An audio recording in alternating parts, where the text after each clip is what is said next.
Hello, friends. Did you know that nearly 80% of those who watch my videos aren't subscribed? If you enjoy the content, I'd truly appreciate it if you hit that subscribe button. It helps a lot. Also, don't forget to leave a like and share your thoughts in the comments. Your interaction not only supports the channel's growth, but also helps these stories reach more people. Thank you all for being here. By the way, where are you watching from? Let me know in the comments. I slid out of the cruiser and paused at the edge of the old barn's shattered threshold, flashlight trembling in my hand. The night air was thick with fog that curled around the broken boards like specters, and every breath felt charged, electric, as if the darkness itself was watching me. My pulse hammered in my ears, louder than the distant rumble of tires on the highway. Somewhere beyond the fog, Deputy Herrera's footsteps echoed against rotted wood, a sickening counterpoint to my own pounding heart. The beam of my flashlight sliced through the gloom, illuminating rotting hay bales, rusted farming tools draped in cobwebs, and the mottled flesh of a dead rat half buried in straw. I took a step forward, mud squelching beneath my boots, and felt the hair on my neck prickle. My radio lay clipped to my belt, speaker crackling faintly with static and the occasional bark of a dispatch channel I'd long since learned to filter out. Tonight, though, every crackle felt like a warning. I remembered leaning against the driver's door 30 minutes earlier, sipping cold coffee and telling myself this was routine. Trespass call, simple. Flashlights and voices in an abandoned barn. Often just kids chasing ghosts. My breath had steamed in the crisp October air as I tuned the cruiser's radio. Unit 12, Angle 3, responding to 1031 at Pine Hollow Road, I'd said, my voice steady, easy, predictable. Now, with the flashlight's beam dancing over splintered walls, I realized how wrong I'd been. I edged deeper into the belly of the barn, every floorboard complaining under my weight. Herrera's steps fell silent. He'd moved to cut off the exit through a side window.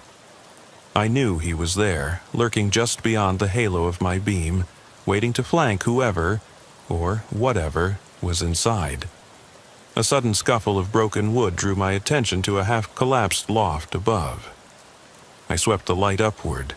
A shadow flickered, high among the rafters, where the moonlight bled through jagged gaps. My breath caught. Whoever it was must have climbed up, peering down at me like prey. I spoke without thinking.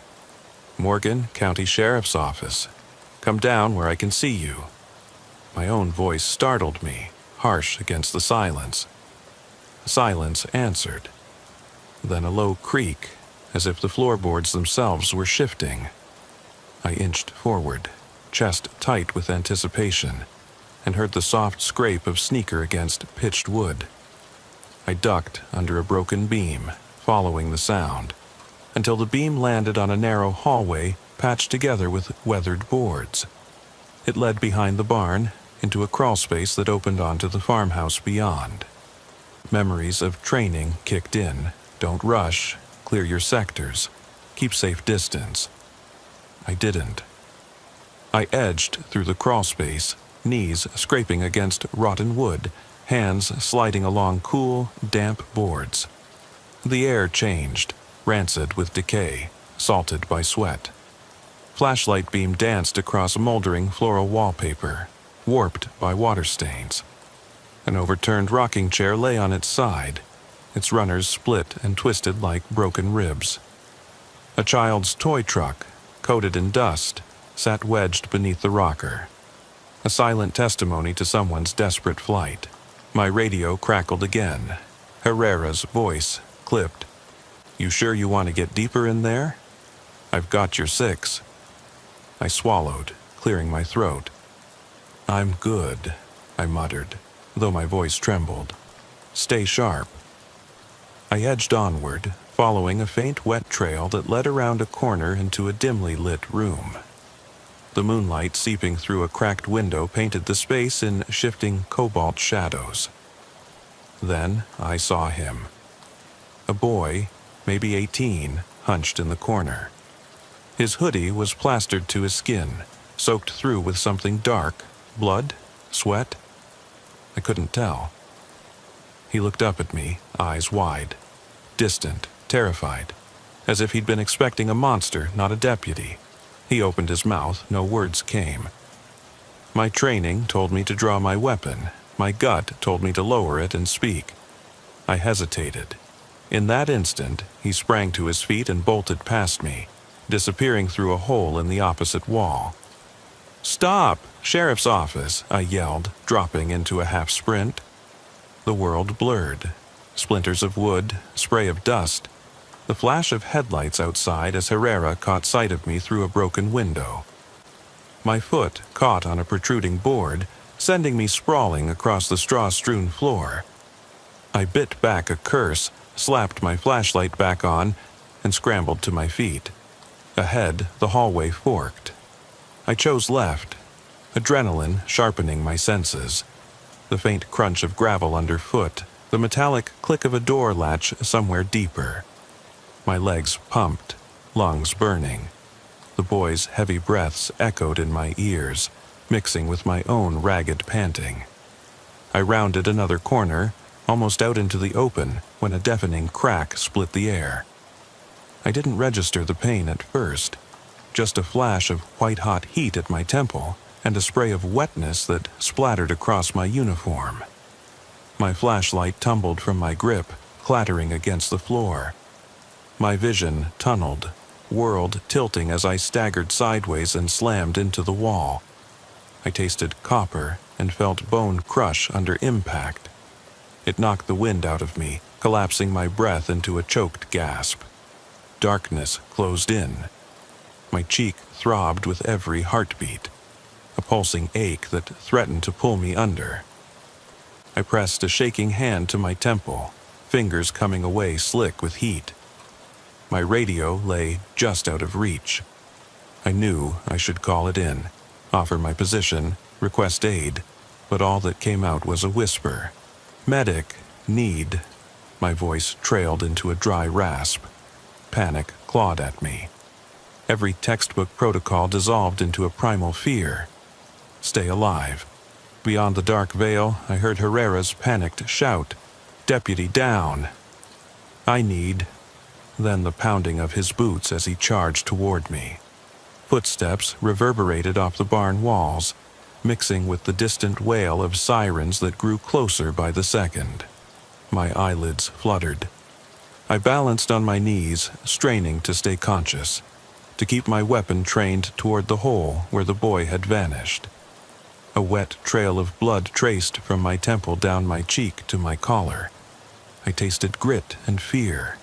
Somewhere in the distance, dispatch acknowledged the gunshot, orders cutting through my haze.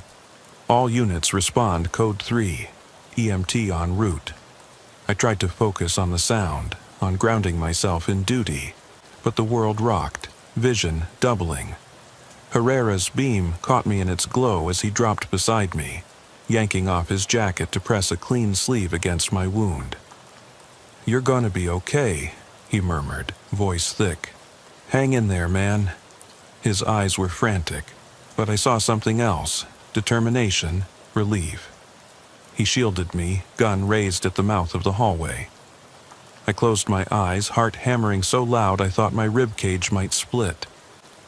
The boy's footsteps receded into the farmhouse beyond. The night swallowed his escape. I felt Herrera's weight behind me, his breath in my ear. "Stay with me," he said. I didn't know if I could, but I had to.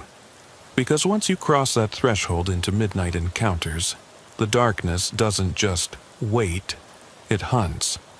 The world spun in slow motion as Herrera's hand pressed against my wound. The barn's splintered walls receded into darkness, and I clung to his voice like a lifeline. Somewhere above us, the moon carved pale shapes through the broken roof, but I felt trapped in a void. Every breath scorched my lungs. I heard dispatch over Herrera's radio. a calm, precise voice that sounded impossibly distant. Medic ETA 2 minutes. All units proceed with caution. Suspect possibly armed and dangerous. Herrera's grip tightened. "You okay?" he asked, though I could already see the panic in his eyes. I swallowed past the bitter tang of blood and managed a nod. My cheek throbbed with every heartbeat. I tried to shift my position, to gain a clearer view of the hallway where the shooter had vanished, but my legs trembled, buckling beneath me.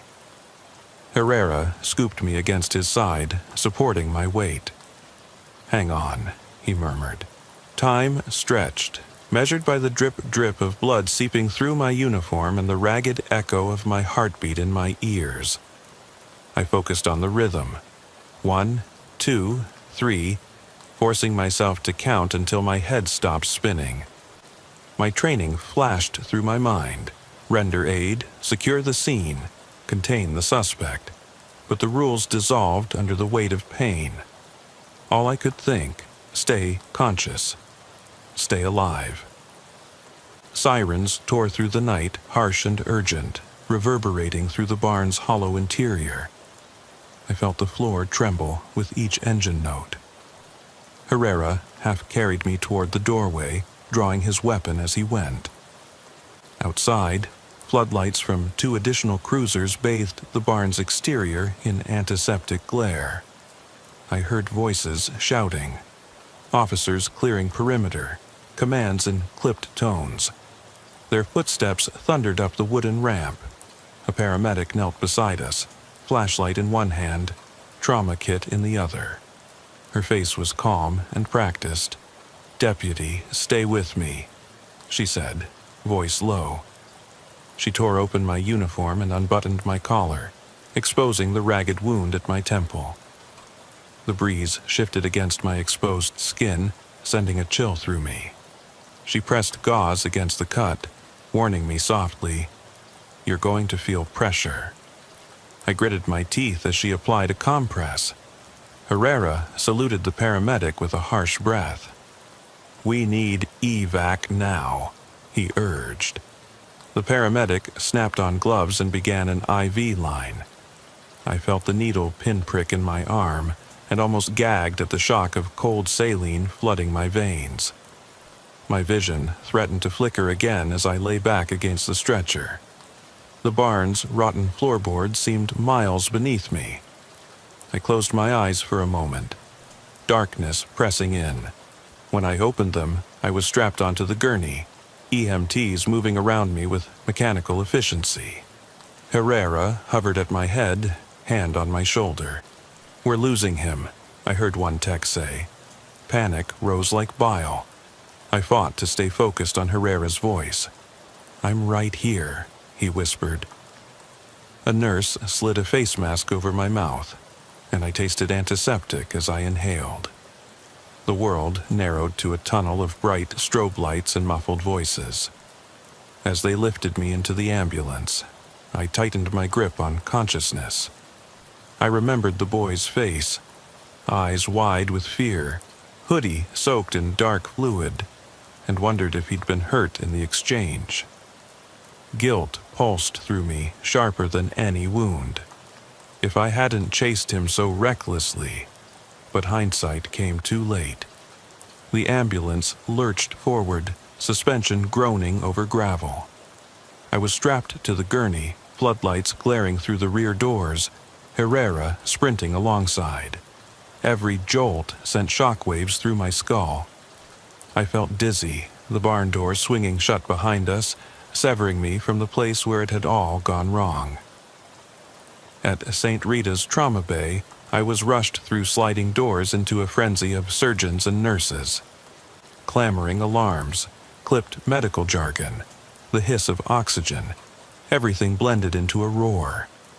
A surgeon applied a clamp at my jaw, and I tasted metal as they inserted a suction tube. My vision blurred, and I drifted on the edge of blackness. Somewhere in the chaos, I heard Herrera's voice again. "He's the only partner I've ever had," he told the nurse. "Don't let him die." I tried to respond, to reassure him, but words failed me. My world faded to white. When I woke next, the sun was sliding over the horizon, painting pale ribbons through the blinds. My cheek felt like it had been ground to pulp. My jaw was clamped, wired shut. Tubes in my neck fed me liquids. The room smelled of antiseptic and something sweet. I blinked, disoriented, and saw Herrera asleep in a chair beside my bed, his uniform jacket draped over his arm like a shield. "How long?" I croaked, my voice cracked. Herrera started, blinking blearily. "You were out 3 days straight," he said, voice hoarse. "Rode with you here, waited each shift. Doc says you nearly bled out." He swallowed hard, eyes bloodshot. "You scared the hell out of me." Memories flooded back, the boy's desperate eyes, the sudden crack of the rifle, falling into darkness. I forced a sigh that rattled my ribs. "What happened to him?" I asked, voice small. Herrera shook his head. "Search didn't find a body, no trace. Dispatch thinks he slipped away when we secured the perimeter. Half the town's cops turned the place inside out. Nothing." He looked away. "It's like he vanished." A chill ran through me.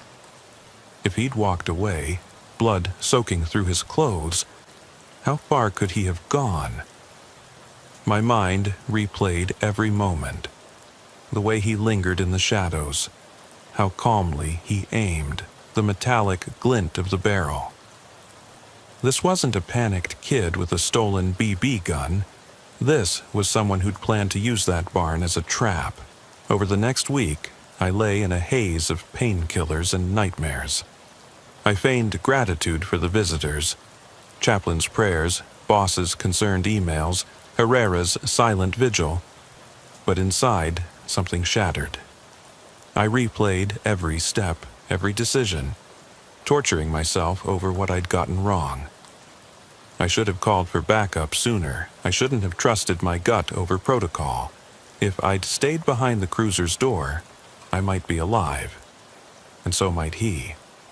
When I finally returned to duty, it was under strict orders, desk assignment, limited field work. The barn remained cordoned off, crime scene tape fluttering across its entrance like a hangman's noose.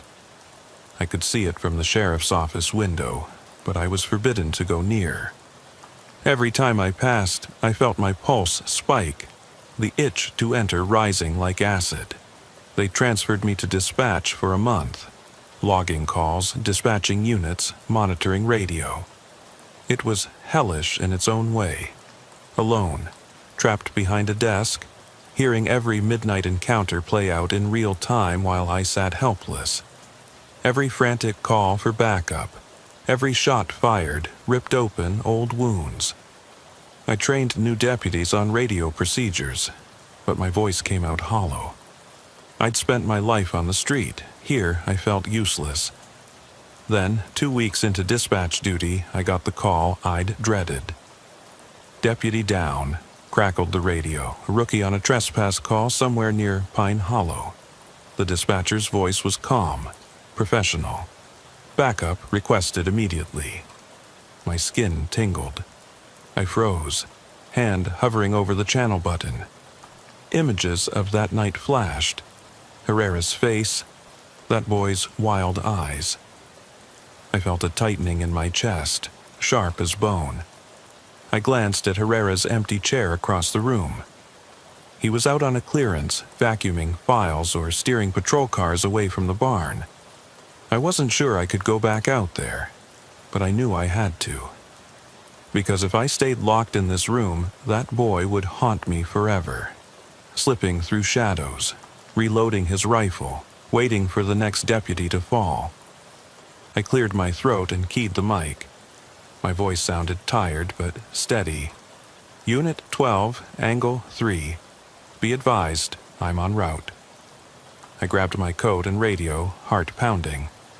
Sirens bloomed in the distance.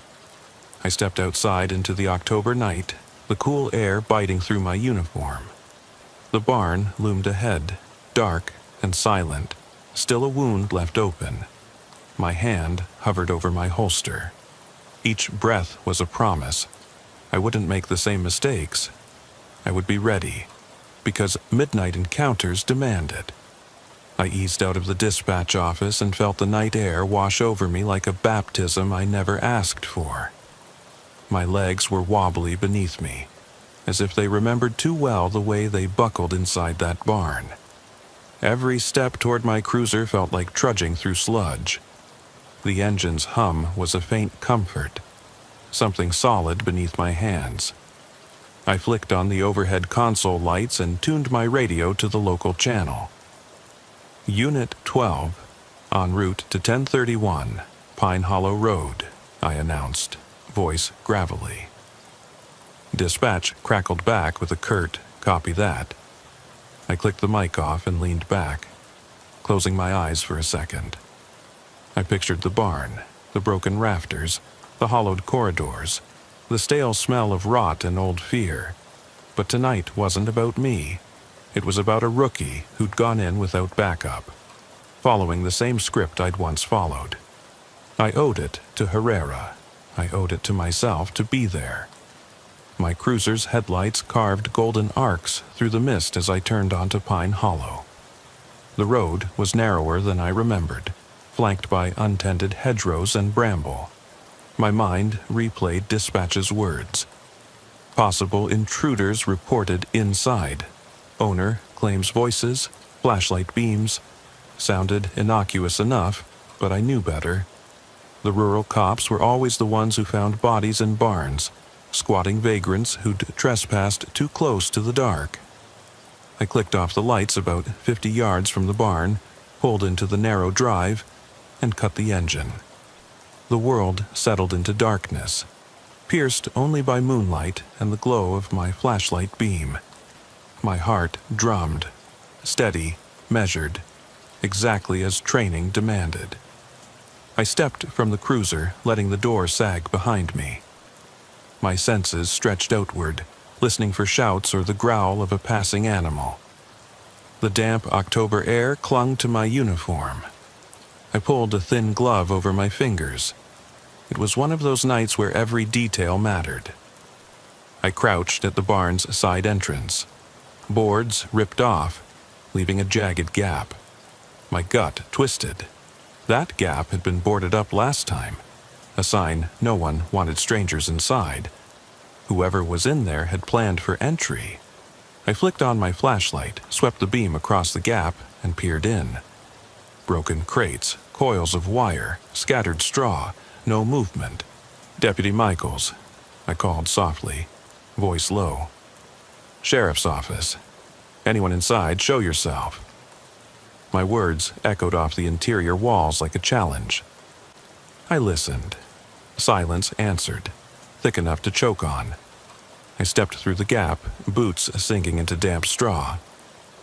My flashlight beam danced over overturned buckets and broken feeding troughs, revealing nested holes in the far wall, 3 of them, each just wide enough for an adult to squeeze through. That was new.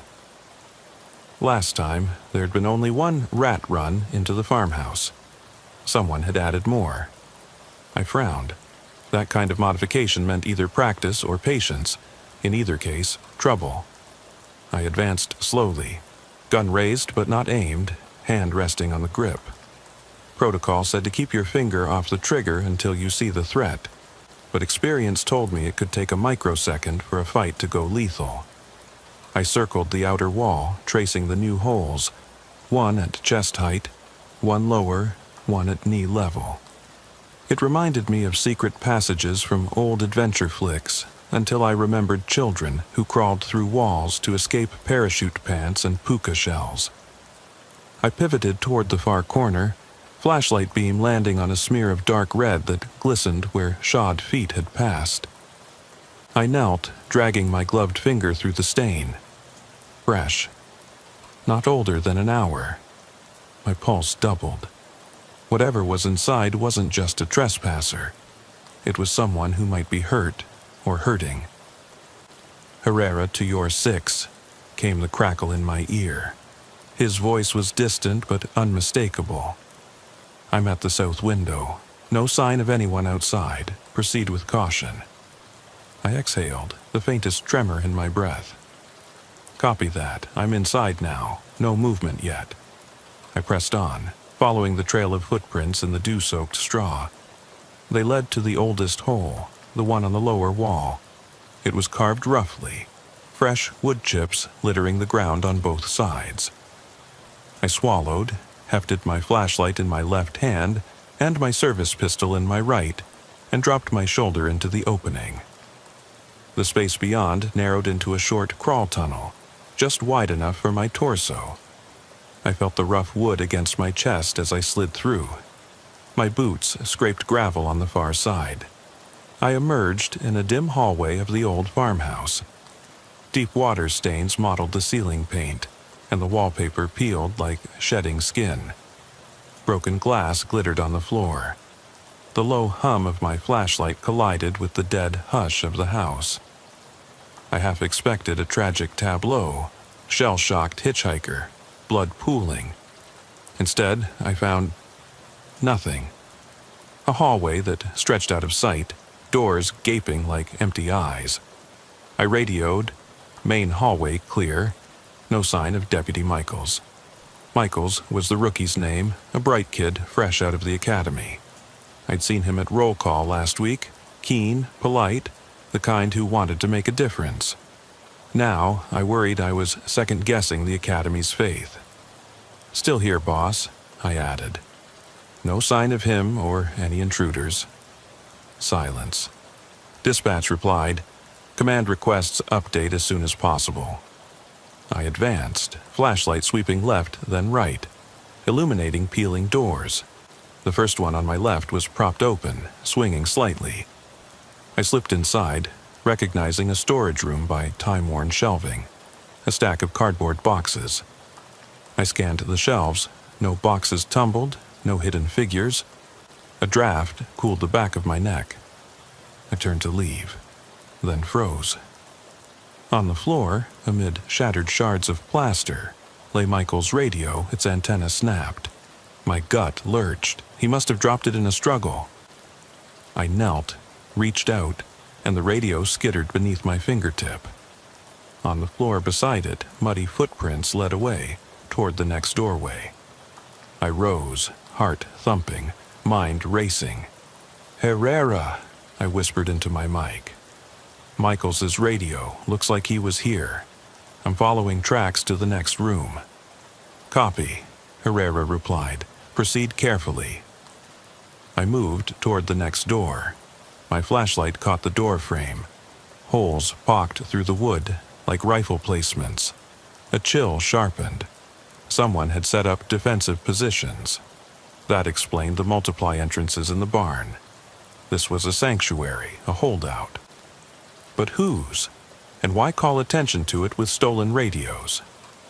I took a deep breath, bracing myself, and stepped into the room.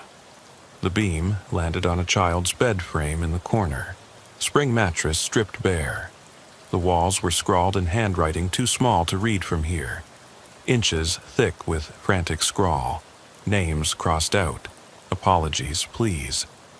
"I'm sorry," one line read. "I can't go back." Another, "They're coming." I know it. I swallowed hard, my throat tightening. I heard it then, a faint moan, like someone calling for help. It echoed from a doorway opposite the bed.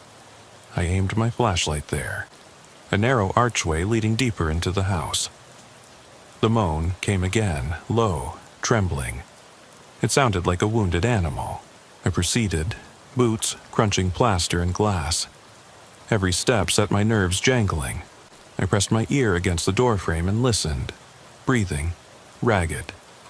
Then a whisper, "Help me." Michael's voice. Relief and dread warred within me. Relief that he was alive, dread that he was hurt and alone. "Deputy Michaels," I called softly. "This is Deputy Ramirez. I'm here to help. Where are you?" "Hallway, the kitchen," he rasped. I can't move." I slipped past the door frame, pistol raised, flashlight fixed on the hallway. The beam skated over a broken cabinet, tipped chairs, shattered dishes. A long smear of blood streaked across the floor toward a half-open door at the end. I followed it and saw Michael slumped against the far wall, arm draped across his chest, blood pooling on the floor beneath him. I cried out, dropping to my knees beside him. "Deputy, don't move," I ordered, though terror clogged my voice. I frantically checked his pulse. Steady but fast. He'd been stabbed, not shot this time. A deep gash in his side, dark and damp. "Hang in there," I murmured, pressing my hand against the wound. The blood flowed warm and sticky beneath my glove. He winced. "Can you talk?" I asked. He nodded weakly, eyes glazed. They took my radio, said not to call anyone." His gaze shifted to the doorway behind me. I flicked my flashlight around. No one there, but footprints led back into the living room. My head whipped back to Michael's. "Stay with me," I said, voice trembling. I peeled off my own radio, clipped it to his vest. "Use this. Call for backup." He tried to speak, but only managed a rasp. I slotted in fresh radio batteries and taped it to his hand. "Michaels, when you can, hit the button and say your location." I paused. "And don't worry about the microphone. I've got you covered." Michael's eyelids drooped. I cursed under my breath. I turned, scanning the living room, then set my jaw. I'd come for him. I wouldn't leave until he was safe. I rose to my feet and backed out of the kitchen, leaving him with a view down the hallway. "I'll be right back." I slotted my pistol at the ready, flashlight in the other hand. The living room was a ruin. Faded upholstery, glass shards, broken photo frames strewn on the floor. Another smear of blood guided me toward the front door. That trail split. One set of footprints led toward the back door, another toward the staircase up to the attic. My gut told me the attacker would make for the attic next. Hiding, gathering weapons, calling for more accomplices. I clicked on my mic. "Dispatch, this is Unit 12. Deputy down, possible assailant in the structure. Request immediate backup and EMT to this location. Over." Static followed. Then, copy that. Backup en route. I clicked off. I edged toward the stairs, each step creaking beneath my weight. My flashlight beam flicked upward, cords dangling from ceiling joists, spittoon of cobwebs. The first step revealed a dark landing littered with debris. I paused, listening for movement. Silence. Then, a sudden slam, like a door being thrown open behind me. My heart jolted. Instinct took over. I pivoted, gun leveled, beam sweeping the room. The back door splintered under pressure as someone kicked it from the outside. A heavy-set figure in a dark hoodie burst in, eyes wild, rifle raised. We both fired. The crack of gunfire echoed against walls. I kicked myself into the hallway, sweat slick in the beam's glow. Pain blossomed behind my ribs. I'd been grazed. I tasted copper. I pressed against the doorframe, trying to steady my aim, heart hammering. The figure dove into the living room's gloom, disappearing behind overturned furniture. I fired again, not aiming to kill, just buying time. My breath came in staccato gasps. The attacker's boots thudded as they advanced, dragging something across the floor. I realized, with a sick lurch, it was a body. I stumbled back. The figure lunged, rifle butt smashing against my flashlight. The light shattered, plunging us into darkness. My gun light gone, I fumbled for my tactical torch in my vest, flicking it on. A harsh beam cut across the attacker's face for a fraction of a second. The same hollow eyes I'd seen last time. That familiar gaze. It was him. The boy from the barn, older now, sharper, with a look that killed any doubt. He fired. The bullet ripped into my shoulder, sending a shockwave of agony through my arm. My torch clattered to the floor, beams spinning wildly. Pain flared, white-hot. I dropped to one knee, pistol slung at my side, trying to bring my arm up. I couldn't. He advanced, rifle leveled. Through blurred vision, I tried to assess my options. The staircase behind me led to the attic, the source of more holes, more secrets. If I could retreat up there, maybe I could keep my distance, make a stand. I staggered sideways. Blood slicked my jacket seam, dribbling down. Every breath was fire. I fired from the hip, more reflex than intent. The shot rang hollow. He wasn't hit. He cocked the rifle, raising an eyebrow at my effort. I saw the barrel's sheen. Time slowed. Flash of steel. Glint of moonlight off metal sights. I braced for the final shot. Then a door behind him slammed open. A flood of blue emergency lights burst across the room. Herrera and two other deputies stormed in, shouting. Heavies collided. Rifles drawn. Commands screamed. The boy froze, eyes darting to the new threat. In that instant, Herrera fired a single round. The attacker's rifle dropped as he crumpled, face hitting the floor in a thud that rattled my skull. Silence fell, broken only by the rasp of my breathing. Herrera rolled to me, yanking off my shoulder holster. "Michaels!" he yelled, voice cracking. The other deputies cuffed the attacker, dragging him away, but I barely registered. I gasped, pressing my free hand to my shoulder, pushing back the pain and the horror. Herrera knelt beside me. His face was ashen. "You okay?" he asked, voice trembling. I managed a nod, though it felt hollow. Adrian Michaels stumbled into view, supported by another deputy. He was pale, eyes wide, but alive. I closed my eyes, exhaustion crashing over me.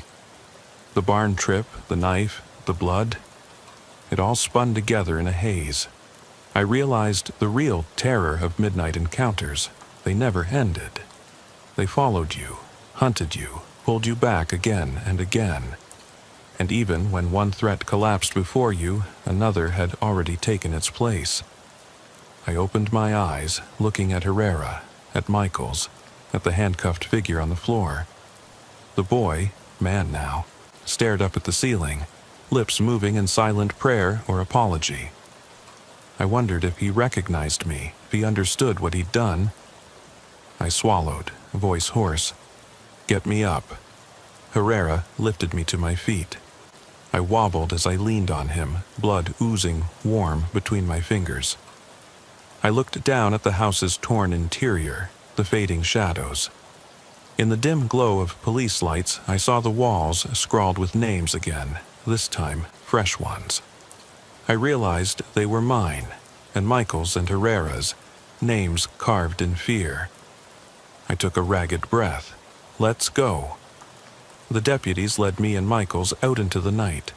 I felt the cool breeze on my burned cheek, heard the sirens fade as we were carried to safety. But the barn loomed in the distance, its dark silhouette a reminder that even when you escape, the shadows remain. And somewhere deep inside, I knew this was just the beginning. I stepped into the pre-dawn haze, the cold air wrapping around me like a shroud. Michaels was leaning on Herrera's arm, blood matted through his uniform, but walking under his own power. The attacker was already loaded into a squad car, hands cuffed behind his back, eyes hollow. I watched the beam of my flashlight cut through the fog, illuminating the abandoned Reynolds barn in the distance. Its broken boards and gaping holes looked almost peaceful in the soft light, an illusion that made my blood run cold. Herrera guided Michaels toward an awaiting ambulance. I lingered behind, gazing at the scene of our nightmares. The barn's skeleton loomed silently, as though it were the only witness to the night's violence. My shoulder burned where the bullet had grazed me. My ribs throbbed where the blade had found me. Every breath was a reminder that we had survived. but the barn's dark corridors still whispered promises of untold horrors. A patrol sergeant approached, flashlight in hand and notepad ready. "Deputy Ramirez," he said quietly, "you both did good work out here. Deputy Michaels made a solid call for backup, and you got him out just in time." He glanced past me to the farmhouse. "We'll secure the barn and run forensics first thing. You need to get to the hospital, have that shoulder checked. I'll handle the rest." I nodded, the words sticking in my throat. My legs felt like lead, but I managed to salute. "Thank you, Sergeant." I turned slowly toward the road, catching one last glimpse of that worn wood and shattered glass. The night had drawn its secrets close, but daylight would pry them apart. At St. Rita's later that morning, the harsh hospital lights felt sterile and unreal. I lay on an exam table while a physician probed my shoulder, wrapping it in gauze and tape. The painkillers muddled my thoughts, but I stayed conscious, focused on being useful. Michaels occupied the bed across the hall, awake and pale, but alive. Herrera hovered between us, gratitude and worry etched on his face. The doctor spoke gently. "You've got a muscle contusion and a shallow laceration. You'll need a sling and rest, but you'll be fine." He offered a tired smile. "Better than last time. You're tough, Deputy." I nodded, clutching the side of the table. My mind swirled with guilt and relief. "Thank you, Doctor," I said, voice hoarse. I looked over at Michaels. He caught my eye and gave a small, pained thumbs up. I forced a smile in return. Whatever demons we both carried, we were alive to face them. By afternoon, hospital staff wheeled Michaels off in a wheelchair. Herrera gave him a firm pat on the back. I hobbled outside, the chilly breeze clearing my head. I sat on the curb, watching the ambulance lights recede down Pine Hollow Road. A part of me wanted to follow, to ensure Michaels made it home. But another part knew I needed to be elsewhere, back at the barn. My phone buzzed in my pocket. It was dispatch, checking on me. I silenced it and slid my hand across the grass. The dampness seeped through my pant leg. I stared down the road toward the barn, adrenaline stirring. I could almost hear the echoes of footsteps, the rasp of the boy's breathing, even now. I found the strength to stand and limped back to my cruiser. I called Herrera. "You coming out?" Silence crackled for a long moment. "Yeah," he replied finally. "I need to see the barn, too." We agreed to meet in 30 minutes. The road to Pine Hollow was empty, the sky bruised purple with the promise of sunset. My cruiser's headlights picked out the familiar hedgerows, skeleton trees, and the faint curve of the gravel drive. When I pulled in, Herrera was already there, leaning against his patrol car. He looked exhausted but resolute. "You sure about this?" he asked as I climbed out. The wound on his side from the knife thrust still showed on his uniform, darkening under the streetlight glow. I nodded, flashlight in hand. "I need to go in, see what else is left." My voice sounded hollow, even to me. For closure, for answers. He exhaled and pocketed his keys. "I'm with you." We crossed the yard in silence, boots crunching over broken glass and stray boards. The barn's entrance yawned before us, as though inviting us back into its maw. I flicked on my light and swept the beam inside. Herrera followed, weapon raised. The stale odor of rot hung thick. Muddy footprints tracked across the floor, some old, some fresh. My pulse quickened. We found the 3 entry holes in the far wall. The central one had been widened further, fresh wood shavings piled at its base. I knelt, brushing aside the shavings. Embedded in the wood grain was the tip of a small metal lever, a part of a hinge maybe, something he'd left behind. I picked it up, rolling it between my fingers. "What do you make of that?" Herrera asked. I considered it. A tool, I said. Something he used to carve those holes wider, prepare an escape route, or trap us deeper inside. We followed the footprints into the farmhouse beyond, entering the narrow crawl tunnel once more. The main hallway lay before us, empty and silent. I peered into the kitchen doorway where I'd found Michael's, but it looked undisturbed, sterile now under Herrera's flashlight. I felt foolish. The house had been processed, evidence collected. Yet my instincts drove me onward. In the living room, the staircase to the attic loomed. We climbed the steps carefully. The wood groaned in protest. At the landing, we paused beneath a single bare bulb that flickered ominously. The air here was colder, stale air trapped since the boys' last flight. Dust motes drifted in our beams. At the far end of the landing was a small door, previously sealed by a board. Someone had pried it open, screw holes fresh in the frame. Herrera shone his light across the floor. Behind the door, a narrow loft space barely big enough to stand. We stepped inside, shoulders brushing the slanted ceiling. The beam revealed a motley collection of children's drawings tacked to the far wall, crude sketches of farmhouses, siblings, and shadowy figures looming behind them. Beneath the drawings, scrawled in the same cramped handwriting from the earlier room, was a single line: "He never leaves." A shiver ran through me. I flipped the drawing over. On the back was a photo, torn from a small calendar. A smiling family of 3, father in uniform, mother at his side, young daughter beaming. Their names were printed in a child's block letters below. Officer Daniels, Emily, Sarah. Officer Daniels, not me, not Herrera, not Michael's. My heart hammered. Herrera caught my arm. "What is it?" I swallowed, turning the photo so he could see. "Look." His brow furrowed. He recognized the uniform. "That's the Reynolds' old neighbor kid, Mike Daniels. Went missing 20 years ago. His dad was a sheriff's deputy." I stared at the picture, the smiling faces.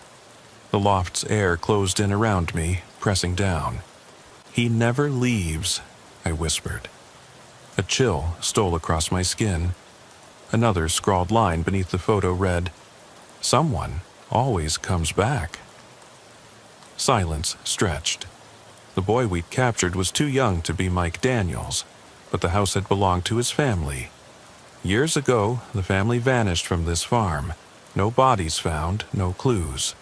The local legend said Daniels had gone insane, convinced he was being watched, chased by ghosts. Then, one night, he laid traps in the barn and refused to answer the door again. They found the boards knocked out, footprints in the mud, but no sign of him. I swallowed hard, vision swimming. "He's been here all this time," I said, voice trembling, feeding on every midnight encounter, waiting. Herrera's light flicked to mine. "You really think—" He didn't finish. I sank to the loft floor, photo in hand. "It's not the kid we arrested. It's his ghost, or whatever he's become." My jaw clenched. No wonder Michael said they said not to call anyone. He was defending his home.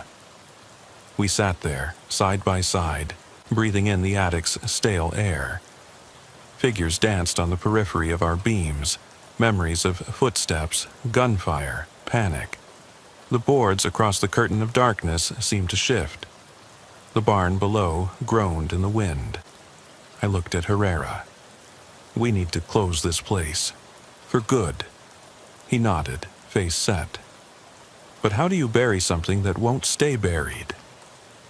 We left the loft without another word. Below, the barn and farmhouse waited in silence, ancient grievances echoing off every rotten plank. As we stepped onto the farmland and the sky lightened with the first rays of dawn, I felt the weight of a story unfinished, a debt unpaid. At the squad car, I paused and turned back. The breakfast sun glinted against the barn's broken window panes. In one of them, I thought I saw a figure, a silhouette of a man in a weathered deputy's uniform, watching us leave.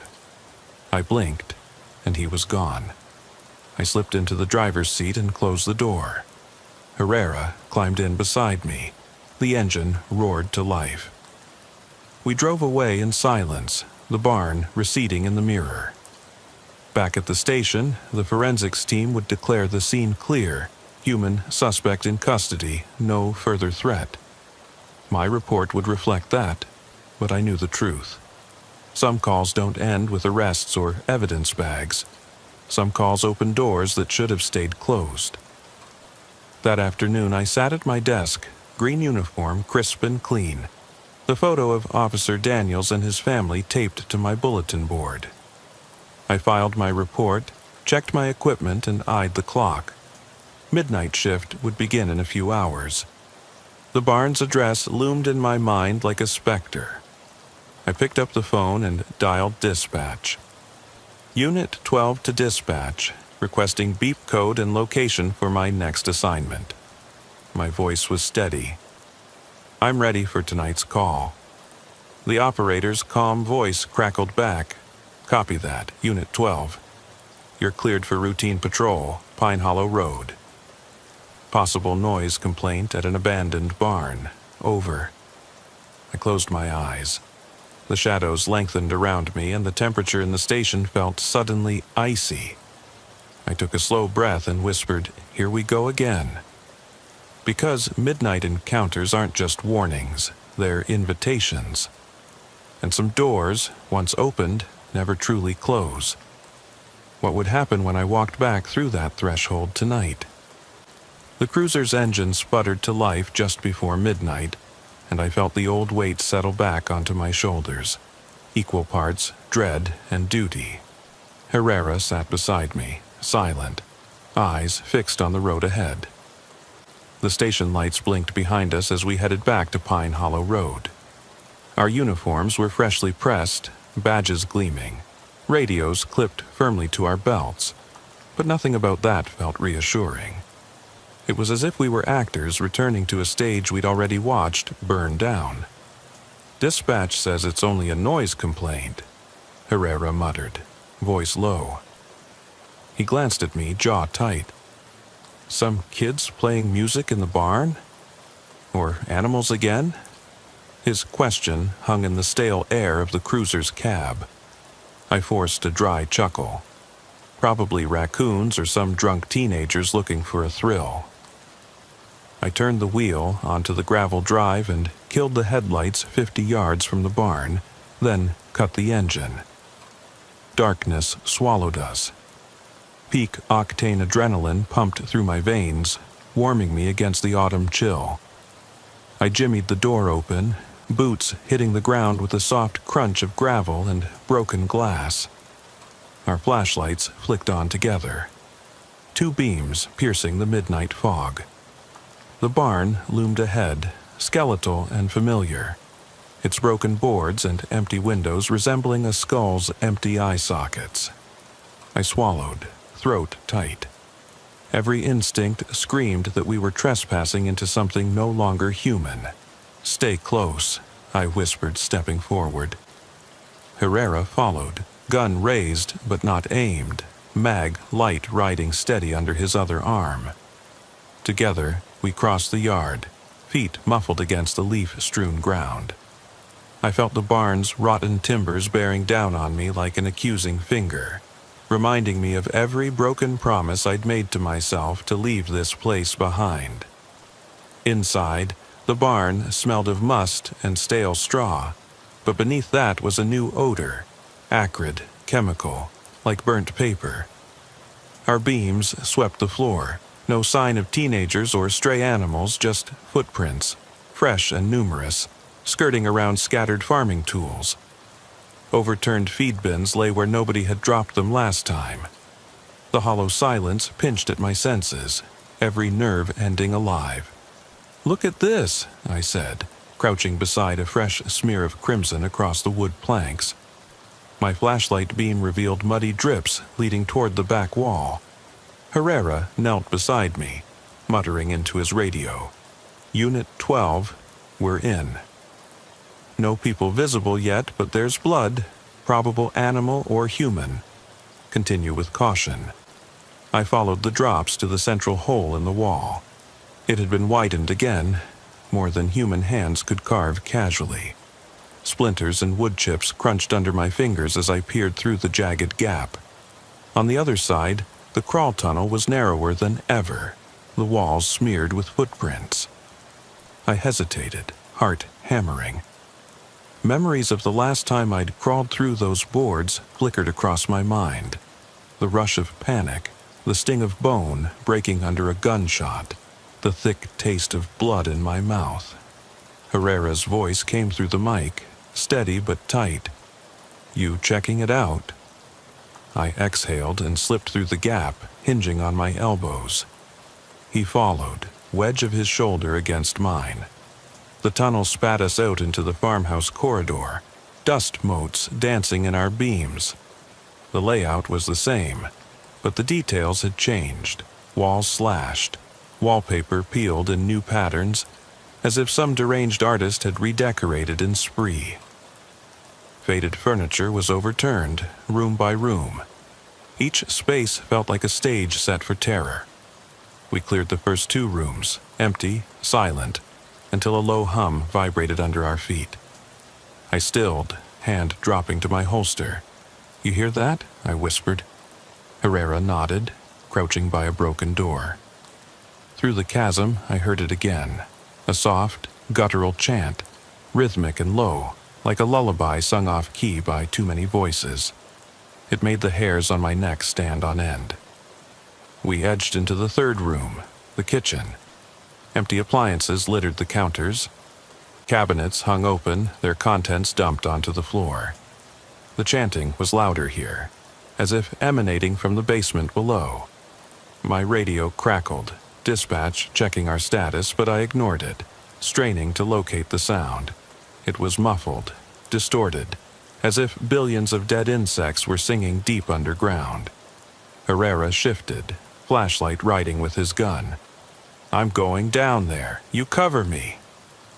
He pointed at a hatch door in the pantry floor, original to the house. I steadied my breathing, dislodged my own gun and nodded. Be careful. He lifted the latch and the door creaked open, revealing a shallow stairway descending into pitch. Yellow caution tape had been roped around it previously.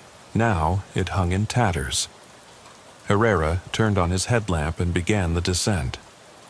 I stood back, eyes on the doorway, ready for anything. Someone rushing up, or worse, the earth itself shifting beneath our feet. Halfway down, Herrera paused, whispering, It's a cellar. Come down." My gut nodded, but I slid through the opening and dropped to the bottom. He swung his beam around. The cellar was small, concrete walls slick with moisture. Half a dozen flickering candles sat on the floor, arranged in a rough circle. The hum was deafening here, the air pulsing in time with some invisible heart. In the center lay an assortment of charred papers, their edges curled in on themselves. I stepped forward, heart hammering so loud I could feel the vibration in my rib cage. My beam landed on the papers.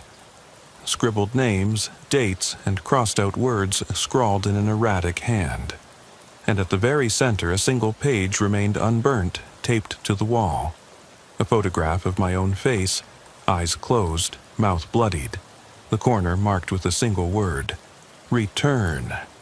I froze, staggering back. Herrera's beam swung to my face in alarm. "What is it?" he hissed. I held up the picture, my hand shaking so hard the edges fluttered in the candlelight. My name was printed at the bottom in a child's block letters, the ink smudged. "No way," I whispered, my gut plummeted. "They have my photo." The chanting ceased abruptly, replaced by an oppressive silence. The candles guttered, flame dancing in a rush of air that shouldn't exist underground. I felt cold fingers brush my spine. Herrera pinned me with his light. "We need to get out," he said. voice strained. But neither of us moved. The photograph burned a hole in my chest with its silent accusation.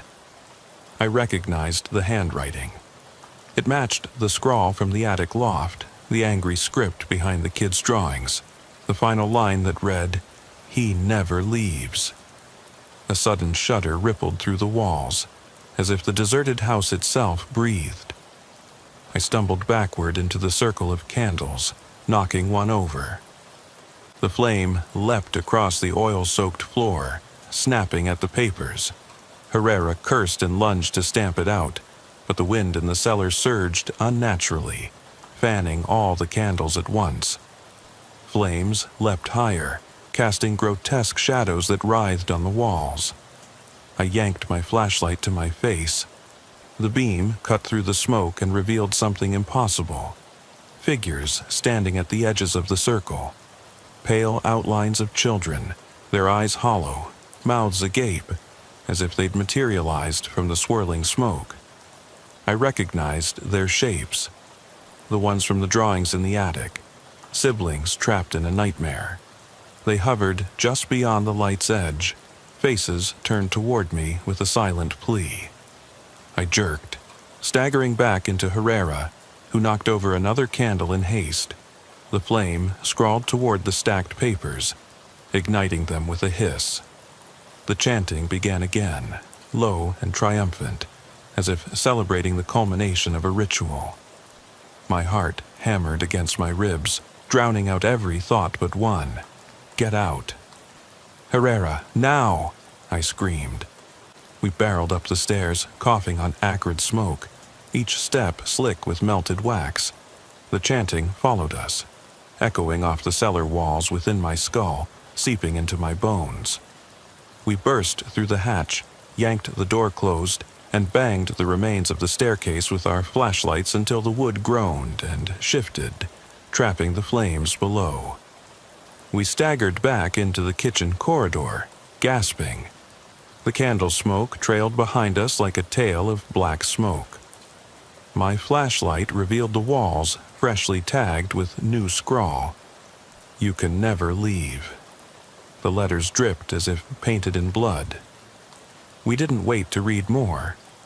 Side by side, we sprinted the length of the corridor, burst through the crawl tunnel, and flung ourselves back into the barn's open maw. Outside, the night air hit like a wave, and we collapsed onto the ground in front of the broken wall. My lungs burned as I gulped air, eyes searching the darkness for any sign of pursuit. Herrera coughed beside me. "What the hell was that?" he gasped. I shook my head, words failing me. My mind reeled with the image of those ghostly children, the photo of my bloodied face, the fiery ritual in the cellar. This was no trespasser or frightened vagrant. This was something ancient, something that fed on fear and flesh and ritual. I pressed trembling fingers to my forehead, tasting ash and sweat. "I don't know," I rasped, "but it's not over." The barn stood silent, its broken skeleton gleaming under the moonlight, as if nothing had happened. My radio crackled, dispatch asking for a status update. I pressed the talk button, hand shaking so badly I almost dropped it. "Unit 12, we're clear." Checking for trespassers. "Over."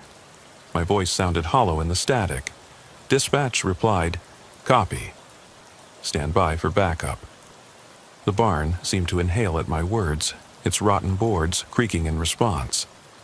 I glanced at Herrera.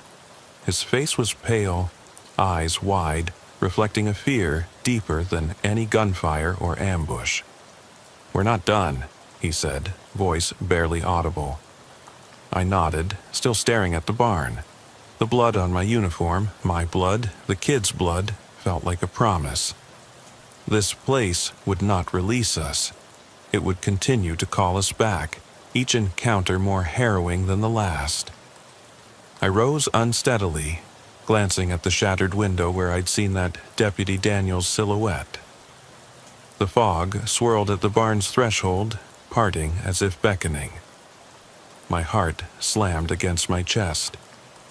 I felt the pull of those blank eyes, the small voices in my head whispering that I was the next sacrifice in this never-ending cycle. Herrera extended a hand. I took it, allowing him to help me to my feet. We limped toward the cruiser, leaving the barn behind for now. But I knew we would return, because midnight encounters demand witnesses, and we were the only ones left alive. As we drove away, the fog thinned behind us, revealing the faint outline of a figure standing in the barn's open doorway. Tall, gaunt, uniform still crisp, and face obscured by shadow. I blinked, and it was gone. But a new word glowed on the barn wall in fresh crimson paint. Stay. And in that moment I realized there is no leaving. What happens the next time I answer that call? If you're enjoying these stories and want to hear more, feel free to support me with a super thanks. Even the smallest support really keeps me going. Now, let's jump into the second story. The first time I set foot on the gravel drive at 413 Elm Street, the radio crackled with that familiar mix of static and urgency that every midnight shift teaches you to dread. I could feel the cold seeping through the seams of my uniform, numbness creeping into my fingertips as I unhooked my belt mic and clipped it to my shoulder. Clearbrook Dispatch, Unit 91, we're at the address, I murmured, voice low. Steady, just like we train. The response came back clipped. Copy, 9-1. Suspected disturbance. No shots fired. Backup is tied up in Rogers County. Use caution. I slid off the cruiser's seat and stepped into a world that felt suspended between reality and nightmare. The street lamps cast pale halos across frost-dusted lawns. The air was so silent that every breath sounded like a thunderclap in my ears. I'm Officer Jasmine Hayes, 10 years on the force, and I've learned that the deeper the quiet, the closer the danger. Mike Ramirez, my partner, shut off the engine behind me. His silhouette flickered in the glass as he leaned over the console. Lights low, Jace, he said, ears open. I nodded, tapping my flashlight against my palm. We edged around the front porch, guns holstered, eyes peeled. The front yard was empty, the windows dark. No flicker of television glow, no frantic silhouettes pressed against curtains. We moved around to the back, soft footsteps on damp gravel, ears straining for even the faintest hint of life. Through the crack in the shades I thought I saw movement, a shadow shifting closer to the glass. Mike caught it too. I saw that, he hissed. I raised the mic, whisper talking. Dispatch, we have possible visual of subject in back. Over. Static. No reassurance that help was coming. I approached the sliding glass door, chest tight, adrenaline jerking at my pulse. A stray moonbeam cut across a pair of heavy boots, big, like his radio said, far bigger than mine. Darren Thompson, the call ID warned. Known violent domestic, 7-foot frame, 400 pounds. My heart thumped against my rib cage, but I swallowed hard and swung the door handle. It clicked, locked. I signaled Mike. He took point, grabbing the edge of the door and prying it open just enough to slip through. I followed, flashlight low, beam slicing through murk. Inside, the kitchen light had been left on, casting long shadows across overturned chairs and splattered stains on the vinyl floor. The odor hit me then, coppery, sharp, blood, fresh. I choked back bile, shining the beam toward a fallen wooden chair. Its backrest lay cracked, splinters jutting toward the ceiling. Floor tiles were smeared dark. Somewhere in my gut I knew it wasn't just a scuffle. This was bad. My radio spat another burst of static. Dispatch, 9-1. We're in the residence. Confirming injuries. Over. Silence. Even dispatch had seemed to vanish. My breath fogged in the beam as I crouched to examine blood droplets leading through the doorway. I motioned Mike forward. He crept along the trail, boots careful, until the hallway plunged him into shadow. I hovered beside him, hands hovering near my holster. Then a guttural sound, half growl, half groan, ripped through the stillness. I snapped my light up. At the end of the hall, under a flickering bulb, crouched a giant figure. The shovel lay on the floor beside him. One side of his face drooped unnaturally, mouth askew. His right eye glinted with something feral. My breath hitched. Mike tensed like a coiled spring. "Darren," I said quietly, but firm. "Police. Show your hands." The reek of iron clung to the air as he shifted, standing.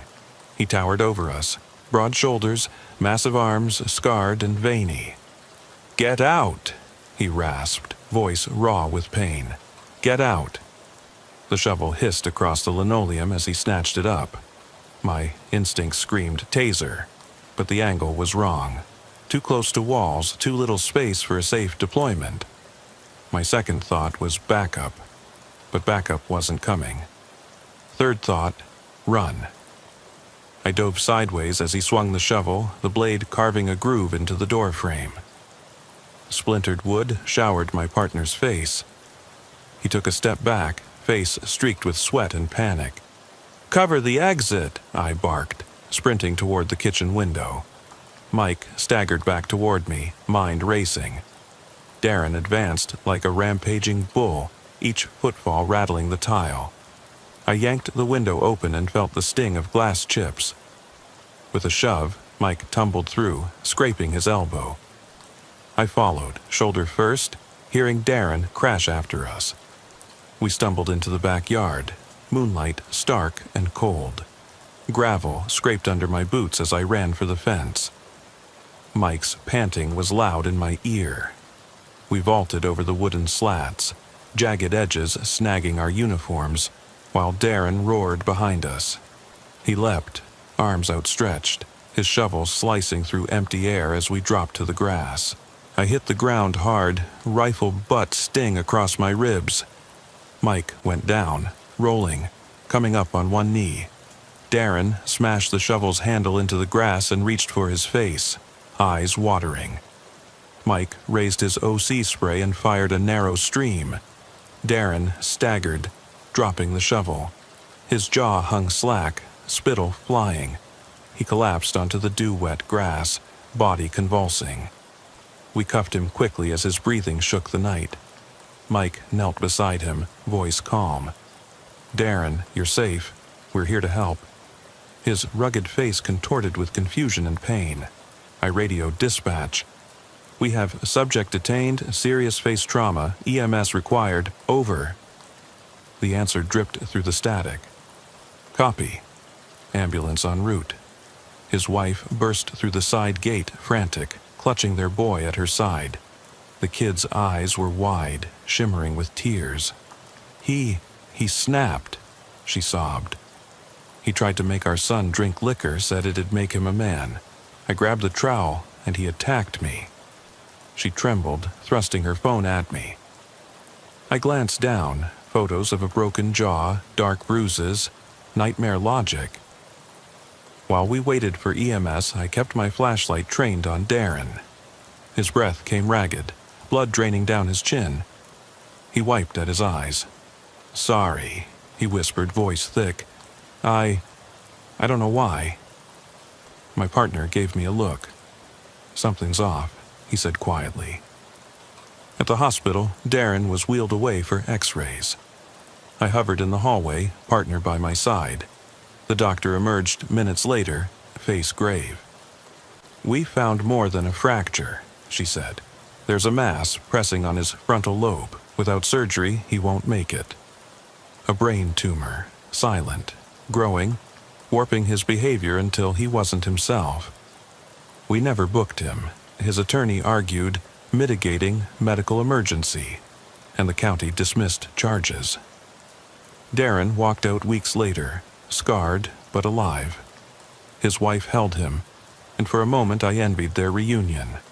But as I drove home that night, headlights slicing the empty road, I passed 413 Elm again.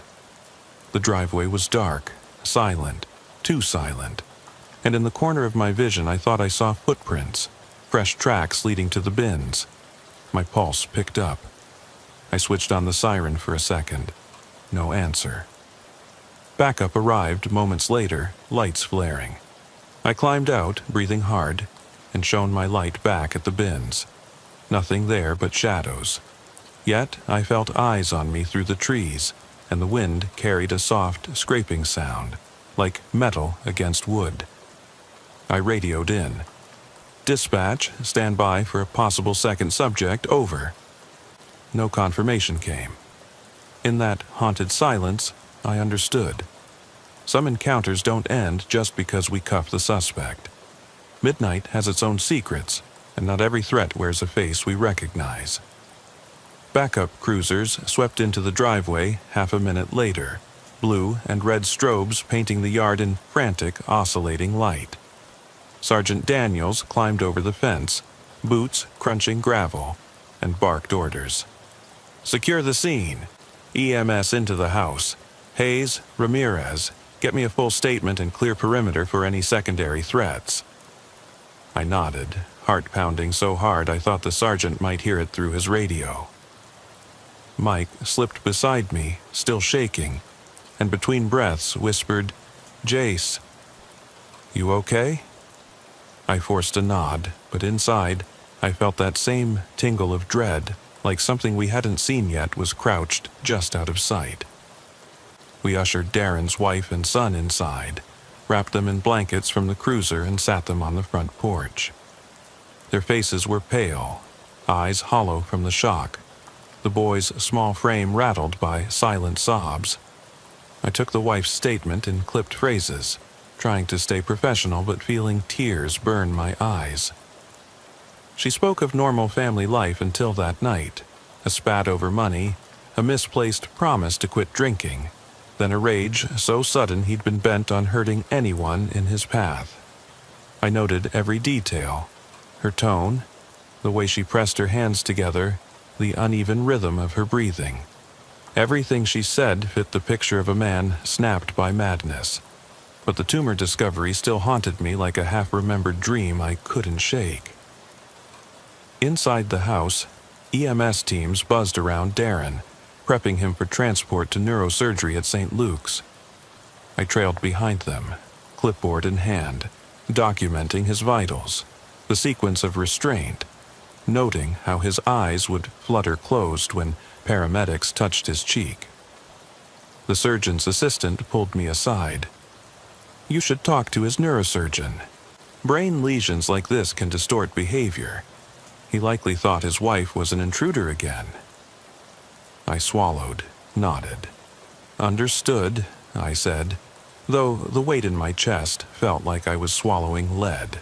By the time we cleared the scene, evidence bag sealed, perimeter log signed, bloody chair seat taped for transport, I realized it was close to dawn. The sky had started to blush pale pink. I looked at Mike, exhaustion lining his face. "Let's get back to the station, process reports, wrap this up." He managed a tired half-smile. "Yeah, feels like we've been here a lifetime." At the station, I sat in the interview room and replayed the night in my head, the creak of the door frame, the flash of metal, the primal roar of a man fueled by pain and disease. My fingers hovered over the keyboard as I typed my report, each word a heavy stone. I paused, stared at the blank line where I'd described the final choke of the shovel against the floor. How to capture that surge of fear? How to explain the relief and the guilt that followed? I wrote, erased, rewrote. At 6:15 a.m., I hit submit and sent the report to the sergeant's inbox. My phone buzzed. A text from dispatch, case number 24-193 closed. "Good job, get some rest." I stared at it, thumb hovering over the reply field, then turned it off. Sleep didn't come. Instead, I drove home through streets waking to the new day. The sun rose in pale streaks, but the ache in my chest wouldn't let go. I showered, tried to scrub away the sweat and the memory of blood against my skin, but it stuck to me like varnish. Coffee did little to settle my nerves. I sat at my desk, wearing my uniform still, and stared out the window. A squad car rolled by beneath the elm tree, its radio chatter a jumbled comfort. Routine calls, traffic accidents, noise complaints. Life carried on, but I felt suspended, caught between the world's normalcy and that brutal backyard showdown. By mid-afternoon, I decided to take the detective's exam, something I'd postponed for years.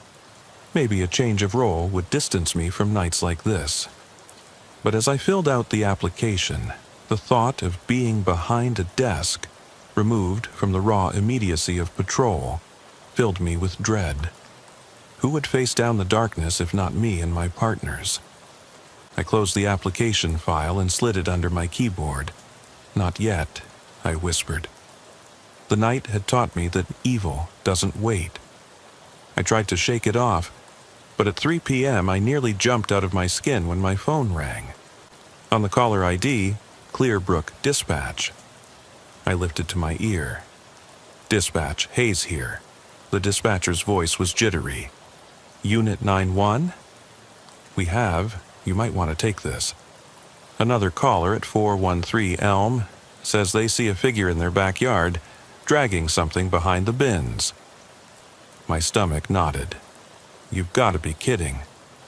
Mike appeared at my doorframe. "Everything all right?" I tapped my pocket. "New call, same place. Tonight at 3 p.m. someone just reported movement." His eyes widened. "You serious?" I exhaled slowly. "Yeah." I grabbed my jacket, stuffed pens into my pocket, and headed out. "Let's get back on the road." The drive back felt wrong. Asphalt shimmering in the afternoon heat, neighbor kids riding bikes, unaware of the undercurrent of dread I carried. We parked down the street, engines off, and crept toward the yard with sirens silent. I kept the mic open, half listening for the dispatcher to breathe on the end of the line. The gate swung slightly with a rusty squeal, which sounded outlandish. How often do gates squeak in summer? But the sound echoed in my mind. I scanned the perimeter with the flashlight we'd carried from the station for emergencies. Near the bins, I saw it, a dark smear along the concrete slab. My light revealed dark red stains, dried but still vivid. Below them, footprints, huge and mismatched, the treads not like Darren's boots. I knelt close, careful not to step in the stains, and studied the prints. They led around the corner of the house toward the side yard we hadn't searched in the chaos of that night. Mike crouched beside me, breath shallow. "Darren's out of surgery, under ICU observation. He can't be here." I bit back a retort. "I know." My voice trembled just barely. "But someone is." We moved together, flashlights slicing into the shadowed eaves. At the corner, the air grew colder. My breath fogged in front of me, even though the sun was high. I thought I heard the faintest scrape, like something dragging claws across wood. I froze. Mike stopped dead. The scrape came again, closer. My hand brushed my holster but didn't draw. What was I going to do, shoot at a sound? The scrape veered away, like it had circled behind us. I spun, light sweeping the yard, but found nothing. Just overgrown hedges, a sagging fence, the afternoon sun glaring off the roof. A tapping noise on the back door echoed in the hollow quiet. We approached slowly, senses on edge. I placed my gloved hand on the handle, warm, not cold, then turned my head. For a heartbeat, I thought I saw Darren's twisted grin at the frosted glass. But when I flicked the light, the hallway was empty. I yanked the door open. The latch clicked freely, unlocked. Something tugged at my gut. I searched the entryway. A single gardening trowel lay on the floor, blade dull but smeared with soil, not blood. My pulse thundered. Mike whispered, "Who the hell?" We radioed in. "Dispatch, suspicious entry at 413 Elm. Possible second intruder, need K9 unit." The dispatcher's voice rushed back. "Copy that." I shone the light onto the trowel's handle. Grainy wood, splintered at the grip. It reminded me of the night Darren's wife had defended their child. Then I noticed scrawled words on the blade, faint, as though etched with a pocket knife. "Leave." My breath hitched. In that moment I felt eyes on me. From inside the house, through windows, from the dark corners beyond the fence. The afternoon glare felt oppressive, as though I'd stepped into a hall of mirrors where every surface reflected a broken face. I knew I should retreat, wait for backup, door breach with a team. But a deeper part of me, the part that had signed up for this life, took a step forward. "We're not done here," I said, voice low. Mike's gaze locked onto mine. He nodded. "Let's call it in, get the dogs, and sweep the house proper." We backed out, radioed for the K9 unit and a tactical team, and waited. Sunlight stretched long shadows across the grass, and as I stood there, ears ringing, I heard something over my open mic. Just for a second, at the edge of static, a low, rasping whisper. It sounded like someone saying my name. "Hayes. Hayes." I froze, chest tightening. Mike glanced at me, concern etched on his face. I didn't respond, because in that moment I realized this midnight encounter wasn't over, and it might never be safe again. When the dogs arrive, we'll see what's behind that door. But I know one thing with absolute certainty. Whatever it is, it hasn't left 413 Elm for good. By the time the K9 unit finally swept into the yard, the sun had dipped below the horizon and the street lamps blinked on, transforming the quiet afternoon into something closer to midnight again. The two German shepherds, Echo and Bravo, strained at their leads, nostrils flaring, paws scraping on the concrete. Their handlers knelt at the gate, clipped leashes to their collars and whispered commands. "Search!" Instantly, the dogs surged forward, heads low, noses tracing unseen trails. I followed close behind, hand on my holster, though the shoveled tumor case on Darren had left me wary of firing unless absolutely necessary. The tactical team gathered at the front porch, ballistic shields raised, rifles slung but ready. Mike stayed beside me, flashlight off to preserve our night vision. His breath came in shallow bursts. Echo led us along the side yard where I'd found those fresh footprints earlier. The dog's tail wagged stiffly, then stilled as she swung wide toward the back fence. Bravo veered toward the side door, nose pressed to the jamb, paws skidding on chipped paint.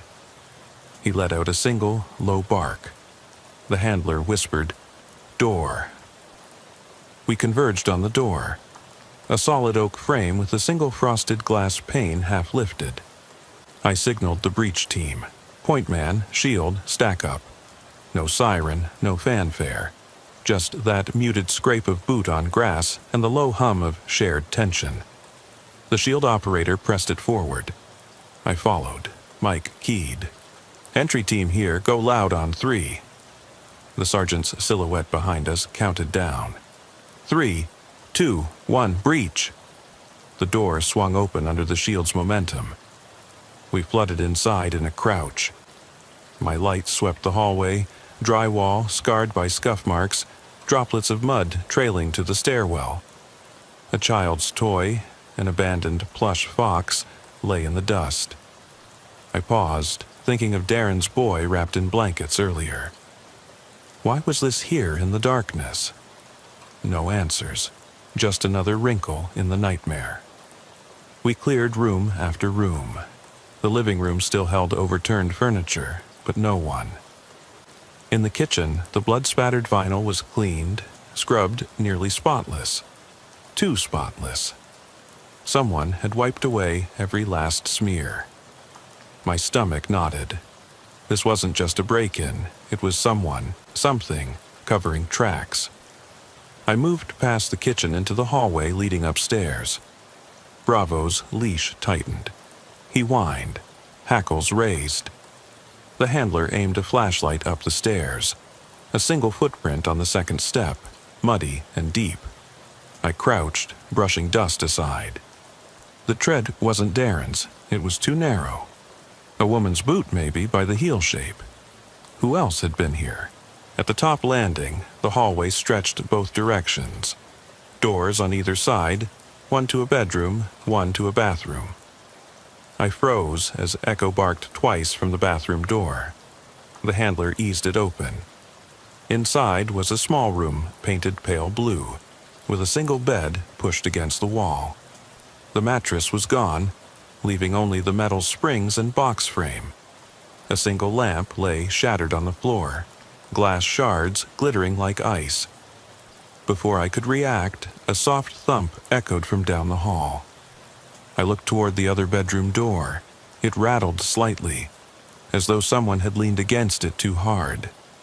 I raised my flashlight, took a breath, and kicked it open. Inside was an angular room cluttered with children's drawings pinned to the walls. Stick figures with crossed-out faces, houses burning under blood-red suns, and, in one corner, a crude portrait of a man with a shattered jaw, rendered in charcoal. Beneath it, scrawled in shaky letters, "They took him away." My heart slammed. Who they? And why draw Darren's face? Mike nudged me. "Jace." His voice was a whisper, but carried a tremor I recognized. I tore my gaze from the drawings and scanned the room. An empty dresser drawer left open, clothes strewn on the floor, a child's raincoat draped over a chair. The coat hood had a smear of mud and something darker at the hem. I crouched, shining light on a smear too deep to be mud. I swallowed, stomach twisting. It was red. My radio crackled. "Sergeant Daniels to entry team, status." His voice came from somewhere behind me, steady but laced with tension. I keyed my mic. Clear, no sign of subject, but we found evidence of cover-up and possible third-party involvement. Child's room vandalized, no mattress, drawings referencing they. Over. Static then, copy. Hold position. Canine sweep continues. I lowered the mic.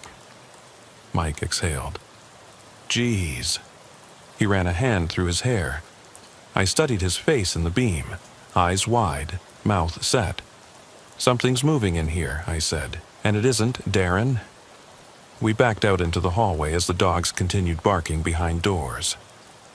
We waited near the top of the stairs, rifles raised, flashlights pointing down the dark corridor. The floorboards moaned under boots. Echo trotted past, head down, then bolted back, barking at something in the master bedroom. We trailed her, kicking open the door. Master bedroom was huge. King-size bed, leather headboard, large walk-in closet. The bed was made. Crisp sheets tucked tight. No sign of struggle. But the mirror above the dresser was cracked diagonally, like a lightning bolt. The glass spider-webbed across the reflective surface. My own face stared back, broken. I stepped closer. Fingerprints smudged the frame, glistening with sweat, and dried in streaks. Someone had stood there, breathing on the glass. But why? I scanned the closet, doors ajar, clothes hanging haphazardly. Then I heard it. A soft metallic click. I spun. The closet rod shifted, and a wooden door panel behind the clothes swung inward, revealing a narrow crawl space. A low shelf held a lantern, one of those old rusted kerosene lamps. Beneath it, a single photograph lay face up on the floor. Darren's wife, smiling in daylight, son behind her, arm around their son. It was cut halfway, as though someone had sliced the bottom off. I picked it up, careful not to disturb any prints. The back had nothing written, no date, no note. Just a blank white space that felt more ominous than any threat. Before I could tuck it away, a sudden hush fell over the room. The dogs outside went silent too. I felt it, the air thickening, pressing against my lungs. My flashlight flickered. I checked my battery, full. Yet the beam dimmed, pulsed. The hairs on my neck prickled. Something moved behind me, just outside the doorframe, my hand tensed on the pistol grip. "Who's there?" I called, voice echoing. No answer. But from the crawlspace came a faint whisper. One word, jagged and soft. "Hayes." I turned to Mike, but he was already ducking behind the bed. I dove for cover behind the dresser. The pistol muzzle jerked in my hand as I raised it. The closet door creaked open wider, revealing inky darkness. The lantern sat on its shelf, flickering though it was unlit. The whisper came again, closer.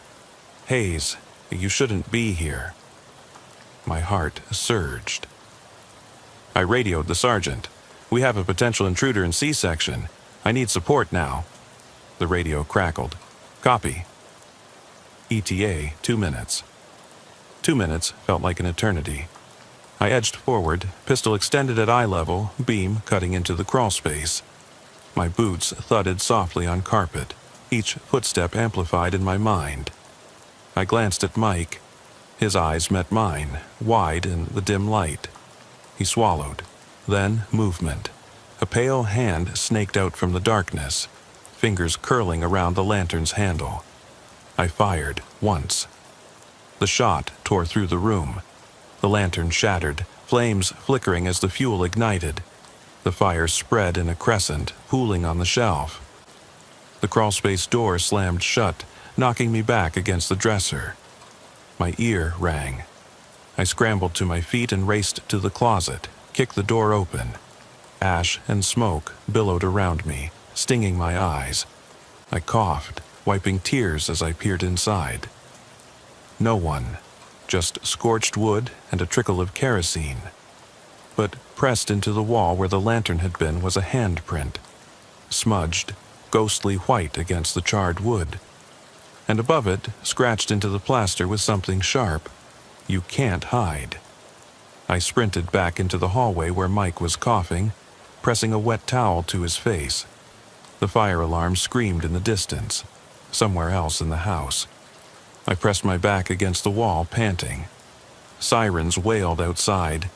Tactical reinforcements. Engine noise, barking dogs surging through the rooms below. "They're here," I gasped. "We need to get out." Mike nodded, voice raspy. "Let's go." We dashed down the stairs, clogging in the chute of smoke. Flames leapt through vents. We burst into the living room just as Bravo charged past, barking. The tactical team flanked us. Sergeant Daniels grabbed my arm. "Hayes, you all right?" His eyes flicked to the scorch marks on the door frames. "What the hell happened?" I swallowed, pointing at the charred closet. "Someone lured us here, set a trap, left a message." I pressed a gloved finger to the wall smear. "And they know my name." He glanced at my badge. "We're pulling back. Everybody out."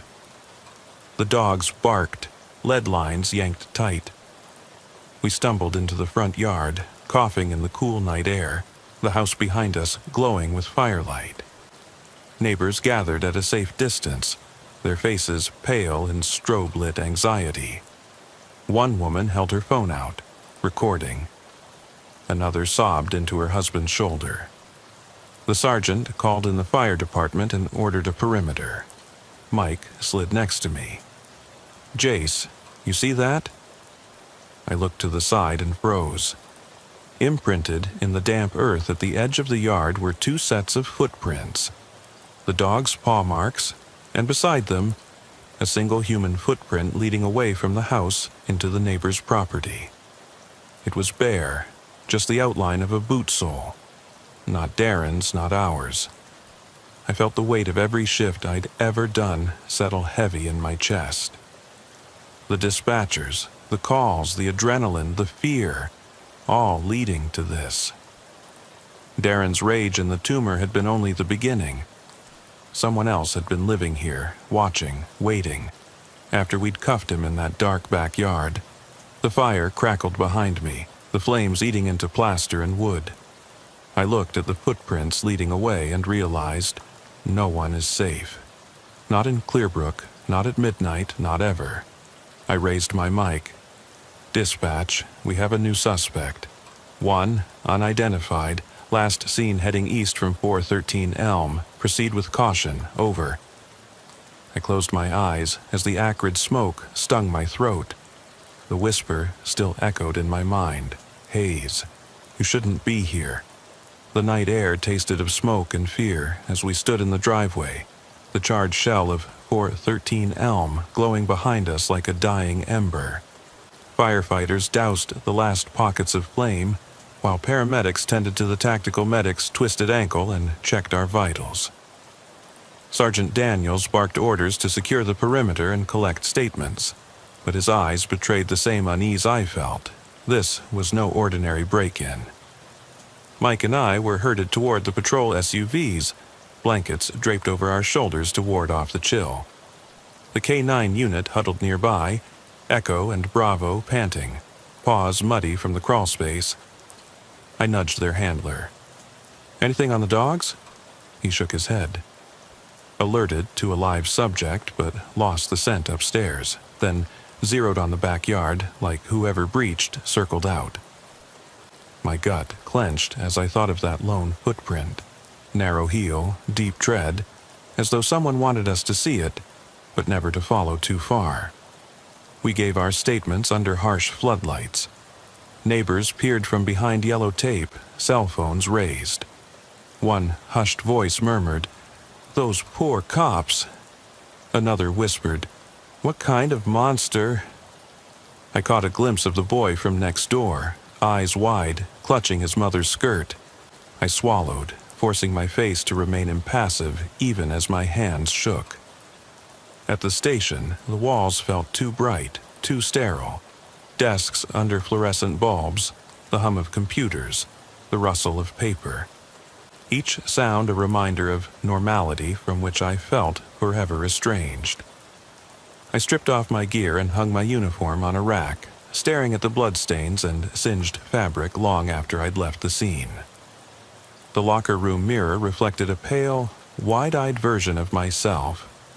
Dark circles under cheeks, flushed with chilling adrenaline. Mike joined me at the briefing room table, 2 styrofoam cups of coffee between us. He stirred his sugar with a trembling finger. "Jace, that footprint, have you run it through the system?" I shook my head. Too small for Darren, too narrow, and there's only one track, like whoever was here wanted to slip away. He drained his coffee. "We need forensics on it, and check the neighbors' cameras." I nodded, rubbing my temples. "I'll get CSI rolling first thing." I retreated to my office, slammed the door, and booted up my laptop. The case folder glared back. 24-193, Thompson/Hayes incident. The first domestic violence call, the discovery of the tumor, our midday re-entry, the crawlspace fire. I clicked New Evidence and typed a note about the footprint, then attached the photos a forensics tech had emailed. A crisp, muddy outline in the damp grass. Shoe size around a men's 6. Not registered in any recent missing person reports. I flagged the file for review. My phone buzzed. A text from Dispatch. Unit 9-1. Any updates? Beat team on standby. I stared at it, then thumb-typed back. Awaiting CSI, will advise. Then came another buzz. My partner's mother concerned. Are you both okay? Honey, I saw the news. My chest tightened. I hesitated, then replied, we're safe. Working late. Love you. The pit in my stomach churned. How was I meant to reassure anyone when I couldn't shake the feeling that something was hunting us? An hour later, I walked to the evidence locker where the footprint mold sat in its plastic tray, moisture still glistening on its edges. A CSI tech, Skinner, veteran and quiet, peered at it under a magnifier. Pattern looks homemade. Outsoles scored manually, maybe on a handheld grinder. Whoever did this crafted those treads themselves. My throat went dry. "Why?" I murmured. Skinner glanced up. "To lead you somewhere. To make you notice that someone else was here, but why draw you back in?" I pressed my hand against the glass case. "Because they want me to come back, to finish something." He nodded, indifferent. "We'll check local cobblers, see if anyone ordered custom soles." I forced a nod, then left, the door's click sounding deafening in the quiet hallway. By midnight, the station was all but empty. I sat at my desk, nursing lukewarm coffee, reviewing neighbor cam footage. The angle from 415 Elm caught only the edge of Darren's porch light, but at 3 p.m. that day, I saw a dark silhouette slip through the front gate, pausing to glance back, before crouching at the kitchen window. The figure stood for a long moment, and then a flash. Light from my own cruiser's spotlight sent it running into the shadowed yard. I replayed it, frame by frame. The lanky shape moved with deliberate calm, not the panicked dash of someone caught unawares. Whoever this was, they knew exactly what they were doing. Mike knocked on my open office door. "You okay?" His voice was low. I pointed at the screen. "Look, this is the same person. They came before we did this afternoon, scouted, then waited for the fire, then watched us flee." His jaw clenched. "They're studying us." I shivered. "And they know our schedules, our tactics." We exchanged a grim look. "We need to trap them," he said. "Set up surveillance, bait them." I pressed my lips together. "Agreed, we'll need a plan." We compiled a quick briefing. Stake out 413 Elm tonight. Hidden cams, motion sensors, maybe a decoy patrol run. We'd tape off the yard more securely this time, leave evidence deliberately exposed. A dropped glove, a half-written note reading, "Why did you leave?" in Darren's handwriting. Then, hide and wait. We presented it to Daniels, who raised one bushy eyebrow. "Risky," he said, "but maybe the only way to flush this out." He tapped his pen. "Get your gear, you two ride shotgun. No backup unless it's urgent, and leave the mic on open channel." By 2 a.m., we were in the unmarked van, parked 3 houses down. I saw the flash of motion sensors glinting in the yard like watchful eyes. My heart pounded as I checked my vest pocket.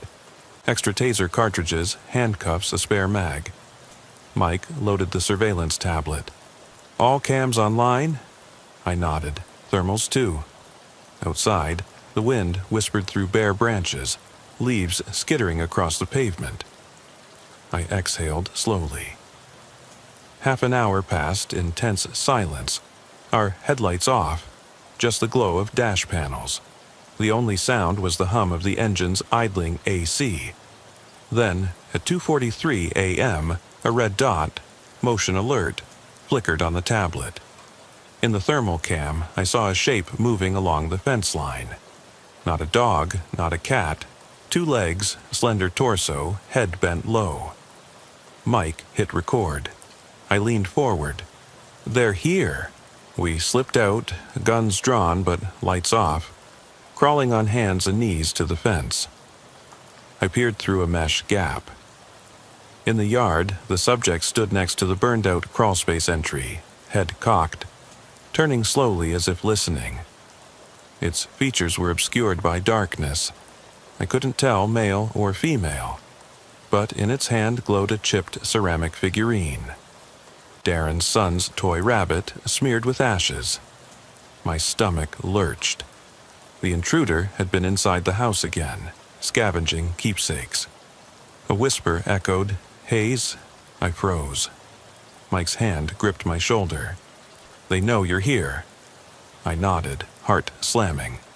The figure raised the rabbit, holding it out as if offering it to me. I swallowed, raising my taser. "Move in or fall back," Mike murmured. My mind raced. If we charged, we risked a trap. If we waited, they'd vanish again, along with any chance to catch them.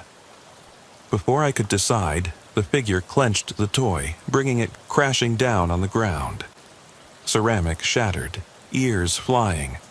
Then it turned and melted into the shadows of the side yard. Motion sensors flicked off in sequence, plunging me into darkness. I radioed in. Subject sighted at fence, lost visual. Entry point crawlspace. Rabbit figurine recovered, destroyed. I need K9 and entry team now. The radio hissed back. "Copy that." Moving in, I lowered my voice to Mike. "They're getting bolder." He exhaled. "We're closer. Next time we might corner them." I glanced at the scorched crawlspace entrance. Ashes curling around its edges like black lace. The memory of the whisper, the rasp of my name in that burning closet, echoed through my skull. We retreated to the van, leaving the team to secure the yard. As we drove away, I saw the shattered figurine on the pavement, rabbit ears half buried in ash and glass. My reflection in the windshield stared back. Tired, hollowed, haunted. I pressed my hand to the glass and felt a faint tremor. The station loomed ahead, lights welcoming, but I knew there was no respite. Later, in the quiet of my apartment, I lined up the evidence on my kitchen table. The footprint mold, the mangled rabbit pieces, the photograph slice, the blood-spattered chair seat. Each a totem of that house's horrors. I laid them side by side, tracing connections with a pen. Tumor, rage, breach, fire, footprint, scout, toy, lure. The arrows pointed everywhere and nowhere. Something in me snapped. I threw the pen across the table. It clattered to the floor. My phone buzzed. A new voicemail from dispatch. My heart sank as I pressed play. A distorted voice, low and garbled. "Hayes, we're one step ahead." The message ended with a breathy chuckle and a click. Static, then silence. I sat in the dark, the table's evidence illuminated by a single lamp. Questions churned. Who was this watching us? Why target me? What did they want? And most terrifying, how long had they been planning this?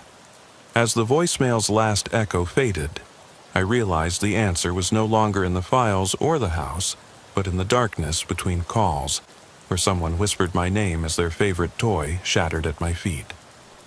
I closed my eyes, the words ringing in my mind. "Hayes, we're one step ahead." The voicemail's last whisper, "Hayes, we're one step ahead," echoed in my skull long after the line went dead. I sat alone in my apartment, the weight of those words pressing into my brain like a vice.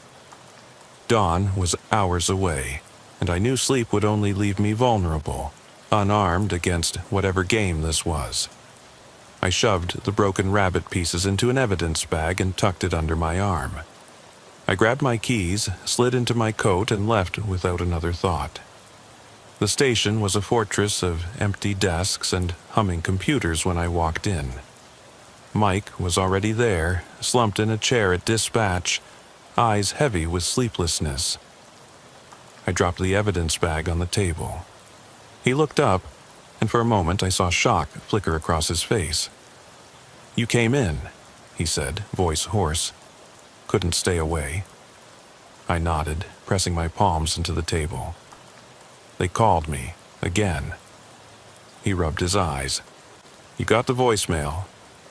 I pulled out my phone and let him listen. The garbled, "one step ahead," lingered between us like a challenge. He swallowed. "We need all hands on deck." By 3 a.m., we'd cobbled together our final plan. A discreet return to 413 Elm Street. Not as cops calling the shots, but as bait. We'd leave the broken rabbit and the photograph fragment on the stoop. something tailor-made to lure whoever haunted that house into showing themselves. Then we'd lie in wait, hidden in the shadows, cameras rolling. If they came, we'd confront them. If they didn't, we'd at least know their methods. We drove out in Mike's unmarked sedan. The world was still, streets empty, the only light the weak glow of street lamps. I watched the glove compartment where I kept my personal handgun, a backup piece I'd stashed months ago in case of rogue calls. Tonight it felt heavier than any department-issued sidearm. My heart thudded, my jaw clenched. Mike glanced at me in the rearview mirror. "Ready?" I swallowed. "Let's end this." The house lay dark, silent, its windows like lifeless eyes. We parked 3 doors down, out of sight, and unloaded gear. 2 handheld cams, a shotgun, extra magazines, surgical gloves, and a slender infrared laser pointer. Our footsteps crunched on gravel as we approached. The broken rabbit lay by the front step, shards of ceramic, spun-off ears, a smear of ash marking its ruin. Beside it, the black and white photo slice, Darren's wife and son, frozen in happier light, half torn, half obliterated. I knelt and whispered, "Here's your bait." Then I slid into the shadows, blinking down the red dot of the laser pointer at the front door's panel. Minutes ticked by. My chest tightened with every exhale. The laser dot beat like a heartbeat, dancing against the warped wood. My eardrums itched, straining for the softest creak, the faintest scrape of foot against porch. Behind me, Mike adjusted his camera, silent as a ghost. An hour passed. The dawn sky remained stubbornly black.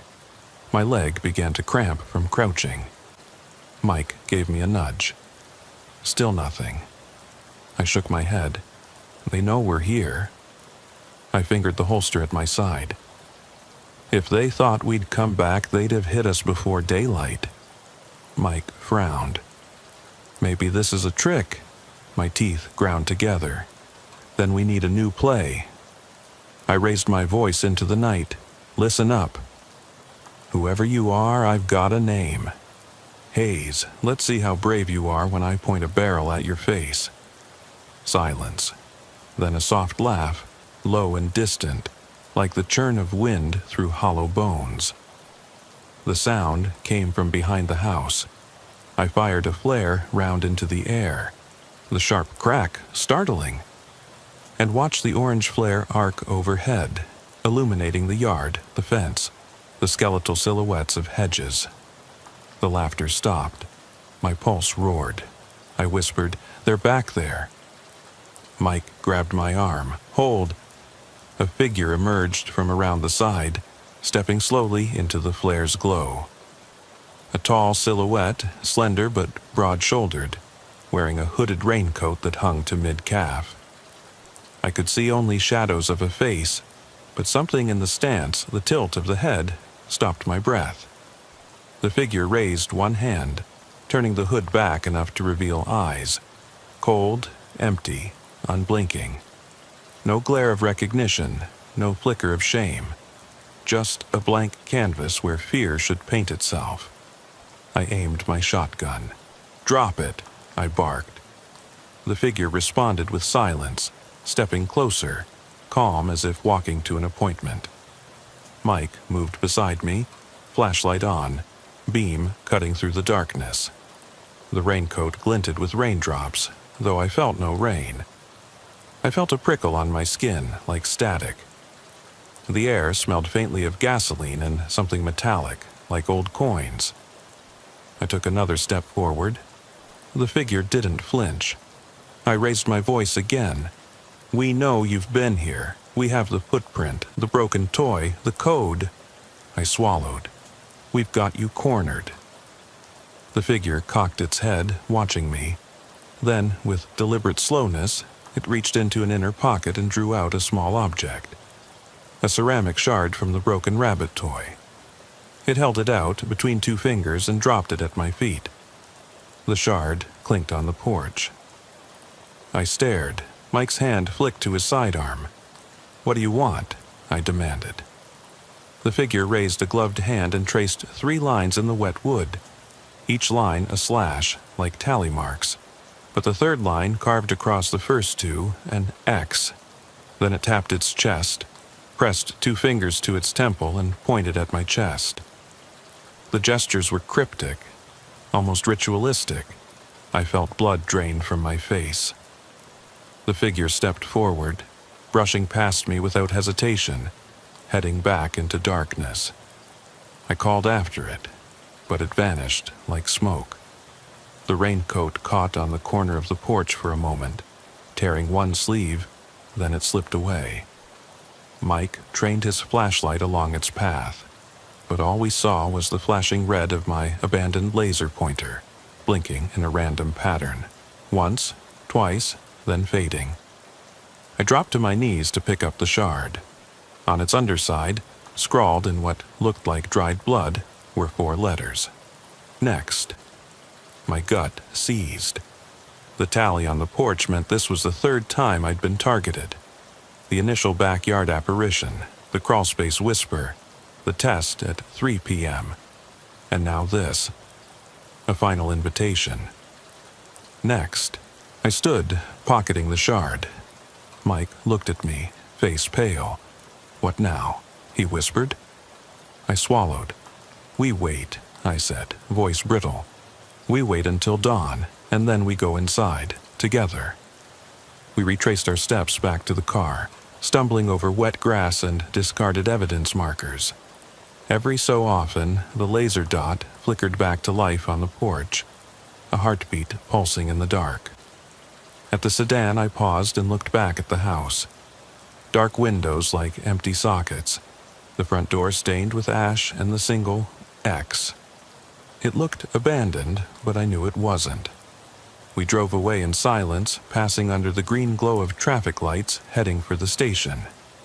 My mind raced with possibilities. A twisted neighbor psychotic with grief, a child acting out revenge, the son emboldened by anger, the wife resentful of the system, but none felt right. Whoever it was, they knew my moves, my fears, my name. They were playing a game with rules only they understood.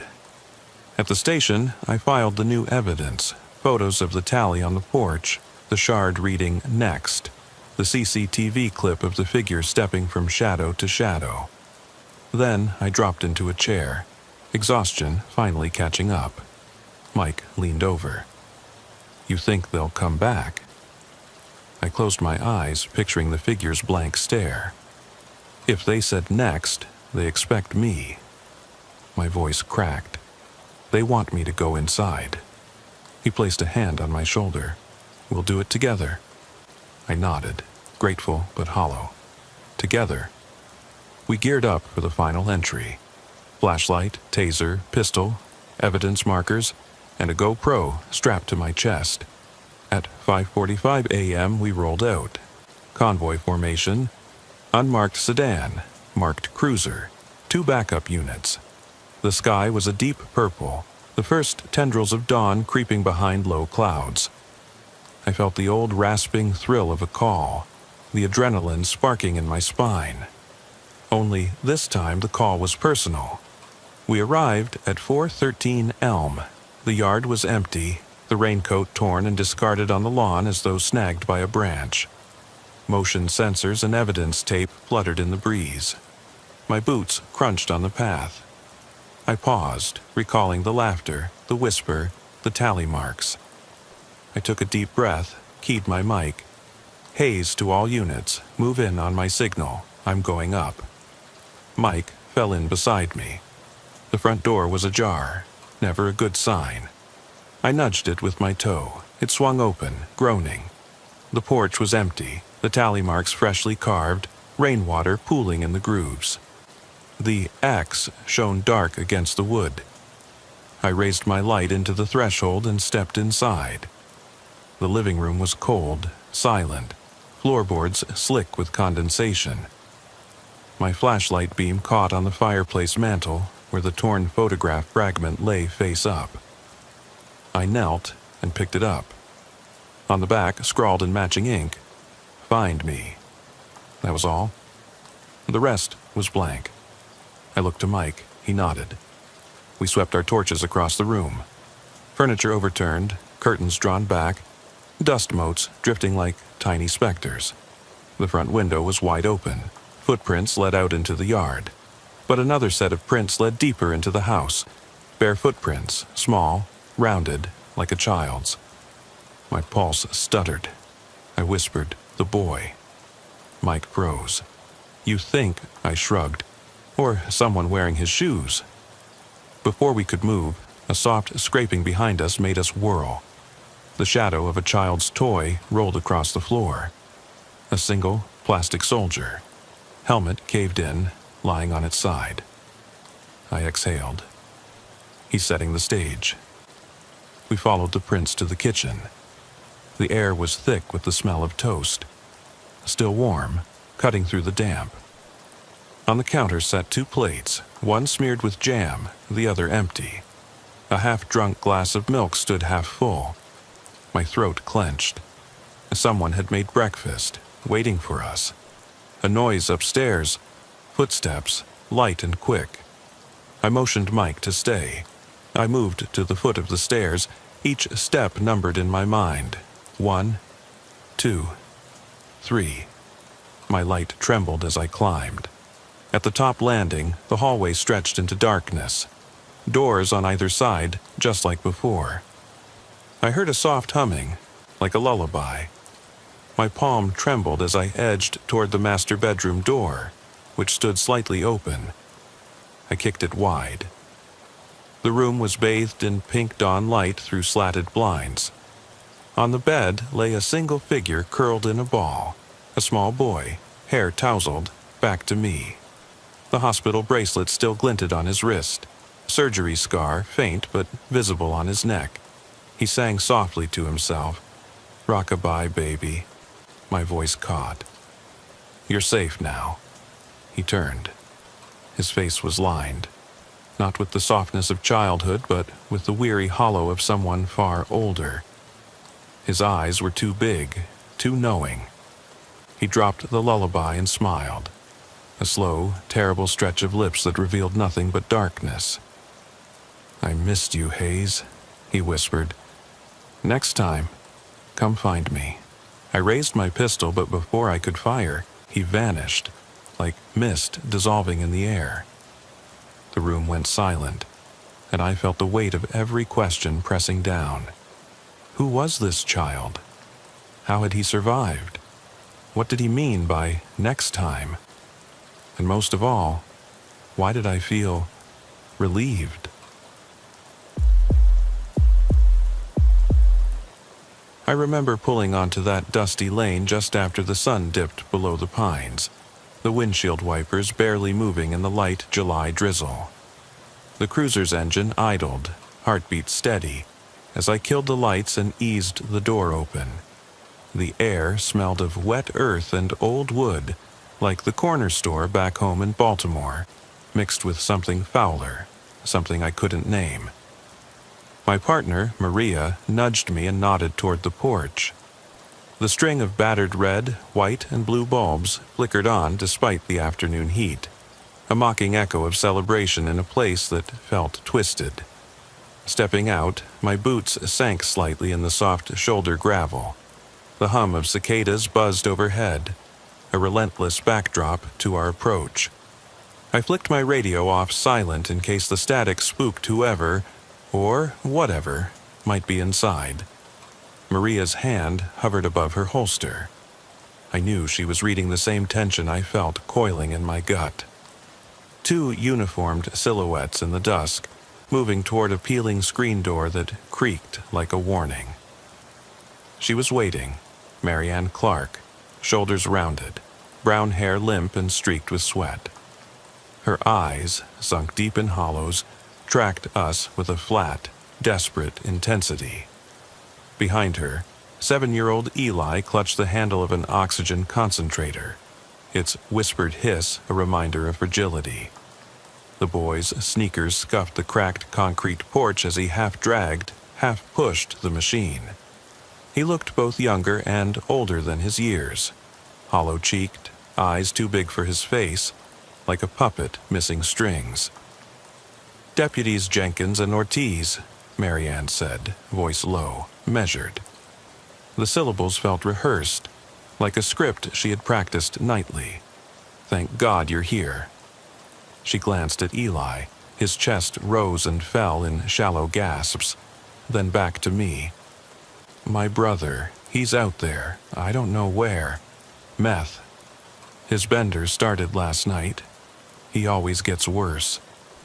Her lips trembled. "He promised he'd be here this afternoon." I nodded, unclipped my body camera.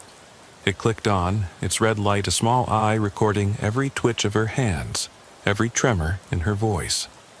"Ma'am, we'll get through this. Can you tell us where you last saw him?" I kept my tone calm, professional. But the drill in my head spun.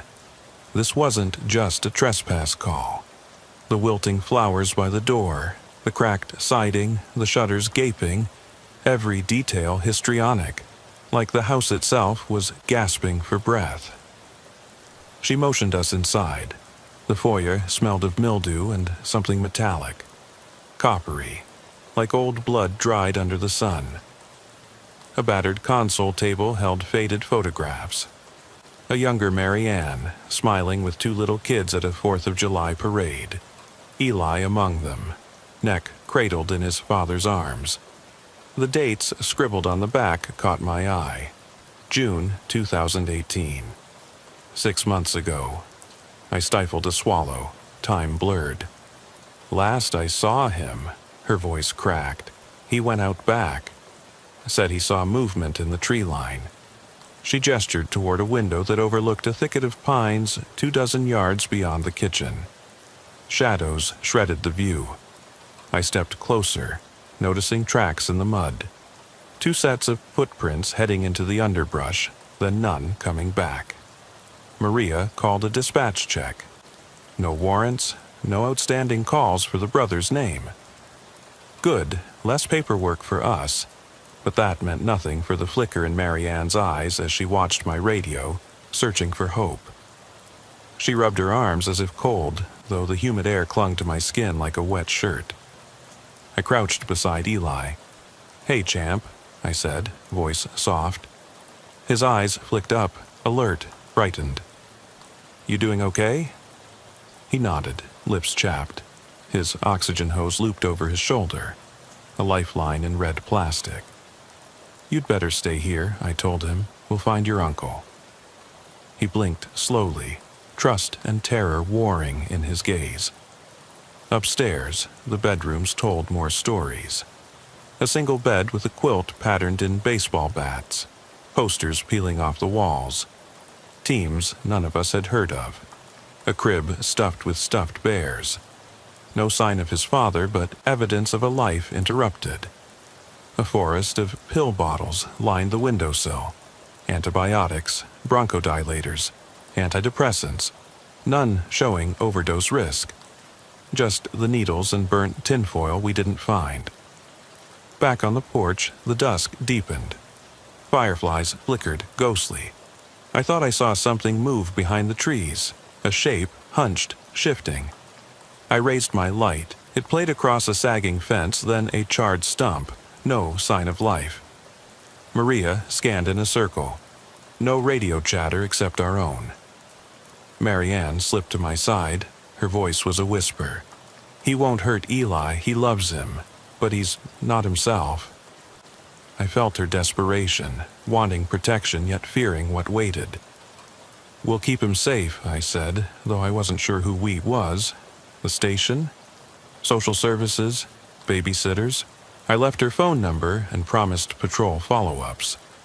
As we climbed into the cruiser, I took a last look at the house.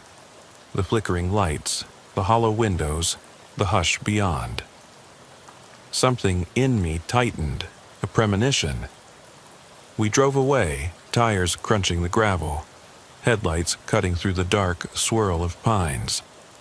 Halfway down the lane, I hit the brakes. My stomach lurched. I'd forgotten something. Her look, how she stared at those lights like they were the only proof the world still spun. Like they might be keeping something alive in that house. I wondered if those bulbs would burn out tonight, or if they'd stay on, mocking anyone who passed by. By the time we reached the station, the sweat had dried on my back, but the unease clung. I filed the report. Nothing extraordinary. No warrants, no signs of violence, no drugs. Just a worried woman and a kid on oxygen. Yet I couldn't shake the memory of that basement door, painted in peeling white, screaming to be opened. I told Maria, something's off. Not just the situation, her. She nodded, running a hand through her hair. I felt it too. We'll check back tomorrow. We locked eyes, the silent agreement passing between us. None of this sat right. That night, I drove home slower than usual. The road curved through farmland, silos outlined against the sky. My cruiser's cabin felt cramped, haunted by the echo of Eli's cough, Marianne's stare. At home, my CO detector blinked green. I chalked it up to relief, but I know better now. Detectors don't lie. I fell asleep in my gear, dreams crawling with flickering lights and muffled screams. When I woke at dawn, my radio was dead silent, but my mind buzzed. I showered, resentful of the scalding water on my shoulders. I laced my boots, strapped my duty belt, and walked out to the cruiser, permanently stained by what I'd seen. Because out here, in the rural stretch between pine and pasture, shadows aren't just the absence of light, they're promises. And as we rolled back toward that house, my gut clenched. We were heading right into them. We rolled into the station garage just before 7 a.m., headlights ghosting across the concrete floor. Maria killed the engine and sat there for a long moment, hands resting on the steering wheel as if she could still feel the tension buzzing beneath the metal. I unclipped my holster and let my radio dangle, the device suddenly heavy against my uniform. We both knew what had to happen next. We needed to go back to that house. Inside the briefing room, the fluorescent lights hummed overhead. Coffee steamed from styrofoam cups as officers drifted in for the morning shift change. I emptied my pockets on the table, wallet, keys, badge, half-eaten granola bar, and took a sip of black coffee, the bitterness burning at the back of my throat. Maria set her cup down, drew in a breath, and met my eyes. "I checked the CAD," she said quietly. "No new calls, nothing tonight." She flipped open her notebook. "Eli's in foster care until CPS looks at the case. Marianne's at County General under a 5150 hold. They ran tox screens, no illicit substances." Her pen hovered. Carbon monoxide levels were high. They sealed the house. I nodded, swallowing. "So what do we do? Report it as a CO leak and move on?" She let her gaze drift to the wall-mounted police clock, its second hand ticking in white staccato. "We can't. That house, there's more to it. That woman wasn't just sick, she was contaminated. Marginally exposed, but enough to crack her mind. And Eli survived because of that oxygen concentrator. What else in that house could be?" A knock cut her off. Deputy Carlson stuck his head in. "You two on the Clark call again?" Maria looked up. "Yeah." She closed her notebook. "We'll be back out." He frowned. "Be careful. Heard someone tried to break in last night. Yard camera caught a figure slinking near the windows. No ID on the tape yet." My chest tightened. "Someone's messing with the house again?" Carlson shrugged. "Looks like." "You two want backup?" Maria exchanged a glance with me. "No," I said. "We'll handle it." He nodded, uneasy, then left. The door clicked shut, and we were alone again with the hum of the AC vent and our own distracted breath. I rubbed my temples and said, "I need to see that basement. There's something we missed." She slid a file across the table. property records, plumbing permits, a decades-old blueprints sketch showing a coal chute, and an attached root cellar. The basement space extended farther under the lawn than the house footprint, an unexplored crawl space. "This wasn't in the inspector's report," she said. "Didn't know it existed. Whoever sealed it with hazmat just plugged the water heater room." I stared at the lines tracing a narrow tunnel beyond the furnace. "We have to get in there." My voice sounded raw. "If someone's back at the house tonight, that crawl space could be the way in." Maria bit her lip. "We need a warrant for that tunnel." Her pen tapped the file. "We can get one fast, but we'd need to secure the scene tonight." I nodded. "Get hazmat to clear the CO levels. Social services to keep Eli at the safe house. We lock down the perimeter." The gears clicked into motion. "I'll run the warrant paperwork. You call the CO team and CPS." By noon, we had our orders. The house was cordoned off with yellow tape. Deputies stood at each corner. The hazmat crew in full gear tested every room again. Floors, windowsills, ceiling joints, until the handheld monitors read 0. Vents were purged. Fans run for an hour.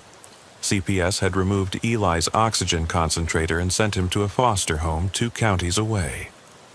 Marianne was asleep in a secure psychiatric ward, her file marked for long-term evaluation.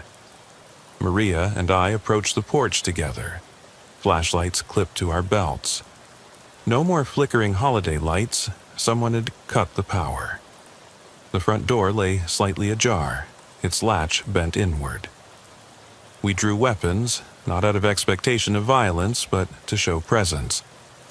Inside, the hallway was cooler, still damp from the morning's decontamination fans. Dust motes hung in the shafts of light from the high windows. I clicked on my body camera. Deputies, Jenkins and Ortiz, securing additional interior access. CO levels, safe. CPS status, juvenile removed. Maria recorded the conditions. All clear for search warrant execution.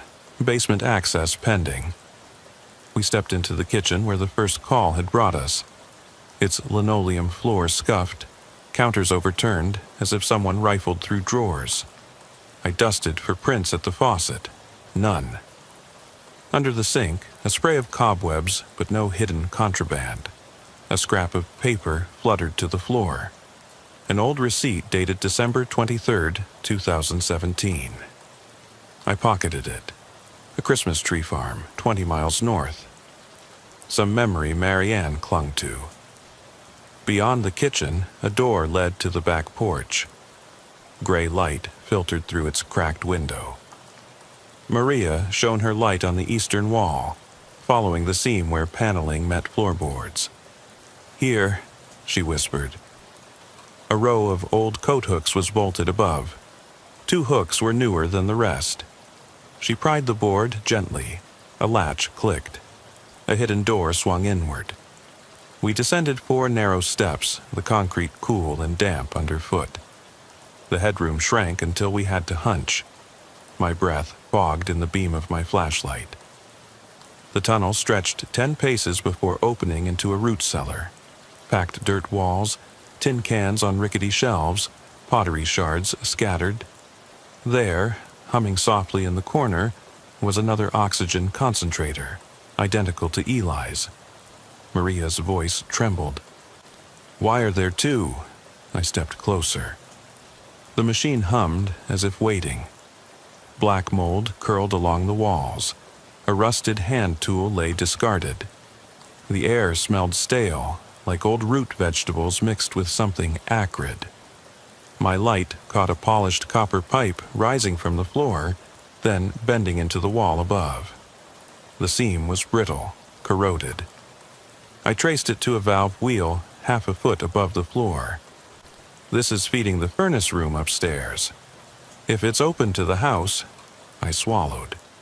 "Someone could have been exposed to CO for weeks." Maria shone her light upward, illuminating the staircase returning to the utility room. No wonder Marianne deteriorated. But who built this tunnel? Was it original, or did someone add it later? I shook my head. Doesn't matter now. We need evidence. Photographs, measurements. Then we call in building code enforcement. But first, check for footprints. We circled the cellar. In the damp earth near the pipe, boot prints sunk into the mud. 2 different sizes, one small, one larger. The smaller matched my boot size. The larger was a size 10, like Maria's. She stepped backward, eyes wide. Did I walk down here before? I froze. You're telling me you've never... She raised her badge. I wasn't here yesterday. My pulse thundered. I saw you clear the fans upstairs. She shook her head. I worked the hazmat entry point outside. I never touched that valve or came down here. A third boot print lingered. Smaller than mine, newer, pressed into the damp edge. I knelt, pressing my finger into the mud. The print gave way easily. Someone's been coming back, I said. Not just random trespassers. Someone who knows this place. Maria rounded on me. You think it's the kid's dad? I didn't answer. A faint clink echoed somewhere above, like metal against metal. We both jumped. I swept my light up the tunnel. Shadows pooled at the ceiling. My radio crackled to life. Deputy Ortiz, report! Her mic feed spluttered. She looked at me, panic flashing. My badge, my radio is dead. My own device went silent too. Dead battery? No, it should have hours left. My breath caught. We were underground, cut off. The cellar felt oppressively small, and the tunnel exit was a narrow slit of yellow light. A scraping noise drifted toward us, soft but steady, like fingernails on wood. It came from the direction of the valve. Maria swallowed, flashlight wavering. Sam, someone's here. I swallowed. Stay calm. I reached for my phone, no signal. My hand shook as I clicked the camera app.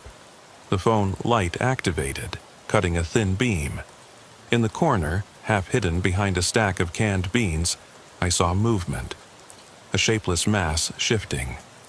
I whispered, "Identify yourself." Silence answered.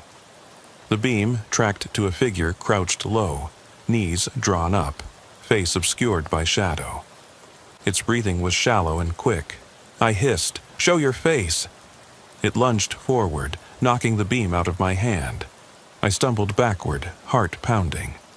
Maria shouted, "Sam!" We scrambled in the dark, me fumbling for my flashlight, her reaching blindly for her taser. The figure darted past, scraped against the wall, and vanished into the tunnel. My light flicked back on, illuminating a single shoe print by the valve.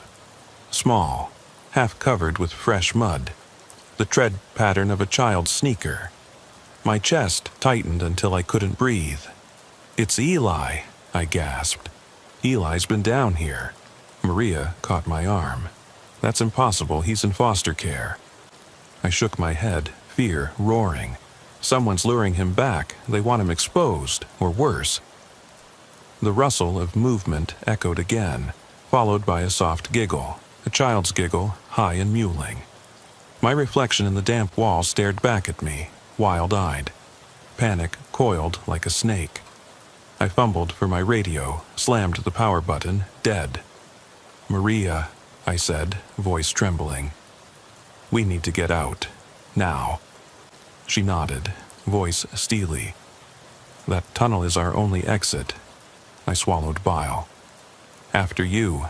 Step by step, we edged toward the narrow opening, the giggle trailing behind us, growing fainter, then swelling suddenly. A cacophony of childish laughter and metallic creaks. I didn't look back. As we reached the bottom step, my radio crackled to life. "Ortiz? Jenkins? Are you still with me?" It was Carlson's voice, full of static. Relief and dread mixed in my chest. "Carlson, we're in the basement. Something's down here." My breath caught. A soft weight tapped my shoulder. I spun around, nothing there. The tunnel behind was empty, but the giggling had stopped. Silence pressed in. I exhaled. Maria, let's go. We climbed the stairs, hearts pounding, flashlights illuminating smeared footprints on the walls. By the time we burst into the utility room, deputies were swarming in. Carlson at the front, shotgun raised, worry etched across his face. Carlson's radio crackled. CO levels are safe. Warrant log completed. Officers secure upstairs. He looked at us. You okay? Maria's voice shook. We need to find Eli. His eyes widened. He's not here. We checked with CPS. I stared at him, breath ragged. Someone's playing us, using that house. He nodded, subdued. We'll bring in detectives. I sank to the floor, adrenaline ebbing into exhaustion. Maria knelt beside me. The basement door slammed shut behind us, as if by force. Carlson ran to it, tried the handle. It was locked. He cursed. They're in there. Maria's eyes locked onto mine. We lost him. And at that moment I realized we weren't just chasing a missing boy or investigating a CO leak. We were trapped inside something that had chosen us, and it wasn't done yet. I pressed my back against the cool concrete wall, every muscle trembling as Maria's footsteps echoed overhead. The basement door, our only barrier between us and the rest of that house, was locked tight. My flashlight beam danced across the damp floor, illuminating jagged footprints in the mud that led nowhere, as though whoever made them could vanish into the darkness at will. My heart pounded so loud I thought it might crack my ribs. Sam, Maria whispered, voice low, urgent. We need to find another exit. There has to be one. I swallowed hard, mouth dry. The blueprints. My hand fumbled for the file I'd tucked into my belt.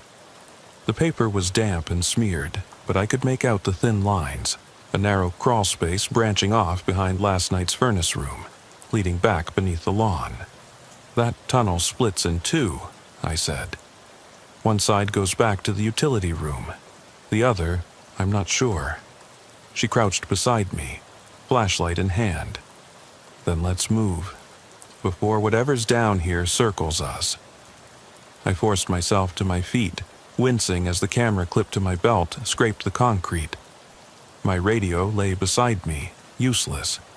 My sidearm felt heavy at my hip, almost comforting. Together, we edged toward the far end of the cellar, where the corrugated metal of the furnace room door sagged on its hinges. I pressed my ear to the rusted metal. No whispers, no scuttling. Only the distant drip of water somewhere deeper in the earth. Maria slid her shoulder under the latch and pushed. The door groaned open, revealing a low-ceilinged corridor of exposed pipes and tangled wires. The smell hit me first. Diesel, damp wood, and something yanked straight from a nightmare, an acrid tang like burned hair. I flicked my light along the walls. The mortar was cracked, roots snaked through crevices, and every 10 feet or so rusted brackets held what looked like ancient plumbing.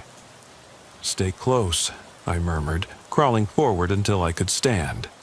Maria followed, her light bobbing like a firefly. The tunnel curved sharply, the walls narrowing until we had to tilt our heads. I felt for the horizontal pipe running above us. It glowed orange in the flashlight, heated by something I couldn't see. My throat seized. We're getting near the broken pipe, I said. She nodded, breathing shallow. You thinking what I'm thinking? Yeah. I shone my light at the seam, where new welds clashed with old rust. Evidence of recent work. Someone patched this up, maybe to stop the CO leak, maybe for another purpose. Whoever built this tunnel wanted us to find it. A thin slap of something brushing the wall behind us made us both spin. The beam landed on a streak of red mud, like someone dragged blood-covered cloth along the bricks. I swallowed, hunching my shoulders. We're not alone. We moved faster, following the pipe. The tunnel ended at a narrow hatch in the floor, bolted shut with a single heavy latch. I knelt to inspect. No keyhole, just a crudely welded seam. My breath caught. This was no service hatch. I stood and used the butt of my flashlight to strike the weld. Sparks flew. Metal groaned, shivering. Maria took over, striking again and again until the seam cracked. With a final snap, the hatch whined open. A thin beam of sunrise filtered through the gap, illuminating splintered wood. I lodged my flashlight in my mouth, gripped the edge, and hauled it open. It spilled onto the back porch. The same one we'd first approached 2 nights ago, littered now with broken boards and footprints. A garden hose lay coiled, its end dripping. The porch railing was missing a baluster. Splinters jutted. Maria followed, sliding out, gun drawn. I crawled out last, dusting gravel from my uniform. The air was crisp, cool. Nothing like the damp stench below. The front door lay ajar. We paused, scanning the yard. No lights, no movement, only the sagging trees and the gray sky. Then I saw footprints leading away toward the tree line. 2 sets, one adult, one small. I sheathed my flashlight and radioed Carlson. Carlson, it's Jenkins. We've breached the basement exit. 2 sets of prints heading north. The hatch was recently cut. No sign of forced entry downstairs except that hatch. Be advised, suspect may have left on foot. Static crackled. Then Carlson's voice. Copy that. Back up en route. Units heading to intercept north perimeter. I exhaled. Good, let's follow. We left the porch in single file, adrenaline coursing. The first set of footprints were clear. Deep heel impressions, size 11. Mine, from yesterday when I'd surveyed the yard. The smaller ones were tiny, toddler-sized, the tread pattern of a hand-me-down sneaker. I blinked. That's Eli, Maria finished. Her voice trembled. I swallowed. He followed us. We sprinted toward the cratered dirt lane, where our cruisers stood parked behind yellow tape. Carlson's gray cruiser rolled up as we emerged, headlights grazing the treetops. He jumped out, shotgun in hand. What's your vector? I pointed down the lane. He's that way, but we need to check the house again. Something's wrong. Maria cut in, voice tight. I saw old prints up there. Evidence of someone living in the attic. I swear I felt eyes watching. Carlson frowned. No sign of forced entry upstairs. Hazmat sealed it. I shook my head. Hazmat only sealed the furnace room. Someone broke in through that basement hatch, lived there, waited for us to find it. My throat closed. They know our procedures. They know how we think. We fanned out. Carlson and Maria ran parallel down the lane toward the old tree line, me cutting through the yard toward the front door. As I passed the porch, I saw it. A child-sized handprint smeared on the white railing. The print was no longer clean, smudged with dirt and something darker, sticky. I squatted and touched it gingerly. My finger trembled. It felt warm. "Maria!" I called, voice raw. She rounded the corner, eyes wide. I held up my finger. This was fresh. She pressed her palm beside mine. And it wasn't there this morning. Carlson radioed in. Deputy Ortiz, Jenkins. Suspect prints lead into the woods. We're approaching the tree line. Maria and I exchanged glances. "Let's go," I said. We tore down the lane, heartbeats thundering in our ears. Beyond the fence we found a narrow footpath, flanked by brambles and thick brush. The prints disappeared into the darkness of the trees. Maria brushed aside branches. I followed, hand on holster. The path narrowed until we could barely stand. The forest closed in. Then we saw it. A circle of broken Christmas lights half buried in mud. A fragment of that festive string that had never turned off. They lay just beyond an ancient oak carved with initials, M plus C, July 4th, 15. Beneath them, footprints circled the tree, drawing a spiral in the soft earth. I knelt to examine the spiral, child-sized in the center, adult-sized further out. At the center lay something small and wriggling, a handheld oxygen concentrator, the same model as Eli's, wires severed, battery dead. Beside it, a board painted white with a crudely carved message, "Safe with me." My skin crawled. "Whoever's doing this," I breathed. Maria's flashlight caught something beyond the oak, a silhouette hunched low, rocking. We froze. Then a soft sob, then a child's voice. "Please don't leave me." I stepped forward, calling, "Eli? It's Deputy Jenkins. We're here. Come to the light." The silhouette stiffened. A small shape dropped from its arms and scuttled into the underbrush. The rocking stopped. A cold wind rattled the lights. The carved board's letters seemed to writhe in the flashlight beam. Maria and I exchanged a look of hollow dread. "We need backup," she whispered. Carlson's voice crackled. "Jenkins, Ortiz, status?" I swallowed past the lump in my throat. I'm with Ortiz. We found the concentrator. We have a message carved into a board. Safe with me. I think Eli, he ran off deeper in. Carlson's tone went bone white. "Hold position. Don't pursue alone." My hand shook on the radio. "Copy that." I ended the transmission. Maria looked at me, eyes haunted. "Sam, what the hell is going on?" she asked. I clenched my jaw. "I don't know, but we've crossed into something beyond a simple missing child or CO leak. And if we don't get him back now..." The forest fell silent. My flashlight caught the board one more time before the beam flickered and died. Darkness swallowed us whole. I fumbled for batteries, breath ragged. Behind me, the faintest whisper, "Deputy Jenkins." My heart froze. My lungs burned as Maria and I pressed deeper into the thicket, the narrow deer trail twisting through oak and hickory until the forest canopy swallowed the sky. Every crack of dried leaves underfoot sounded like gunfire in my ears. My flashlight cut a swath through the gloom, illuminating the same twisted roots and broken branches that, only hours ago, I might have mistaken for a typical backwoods path.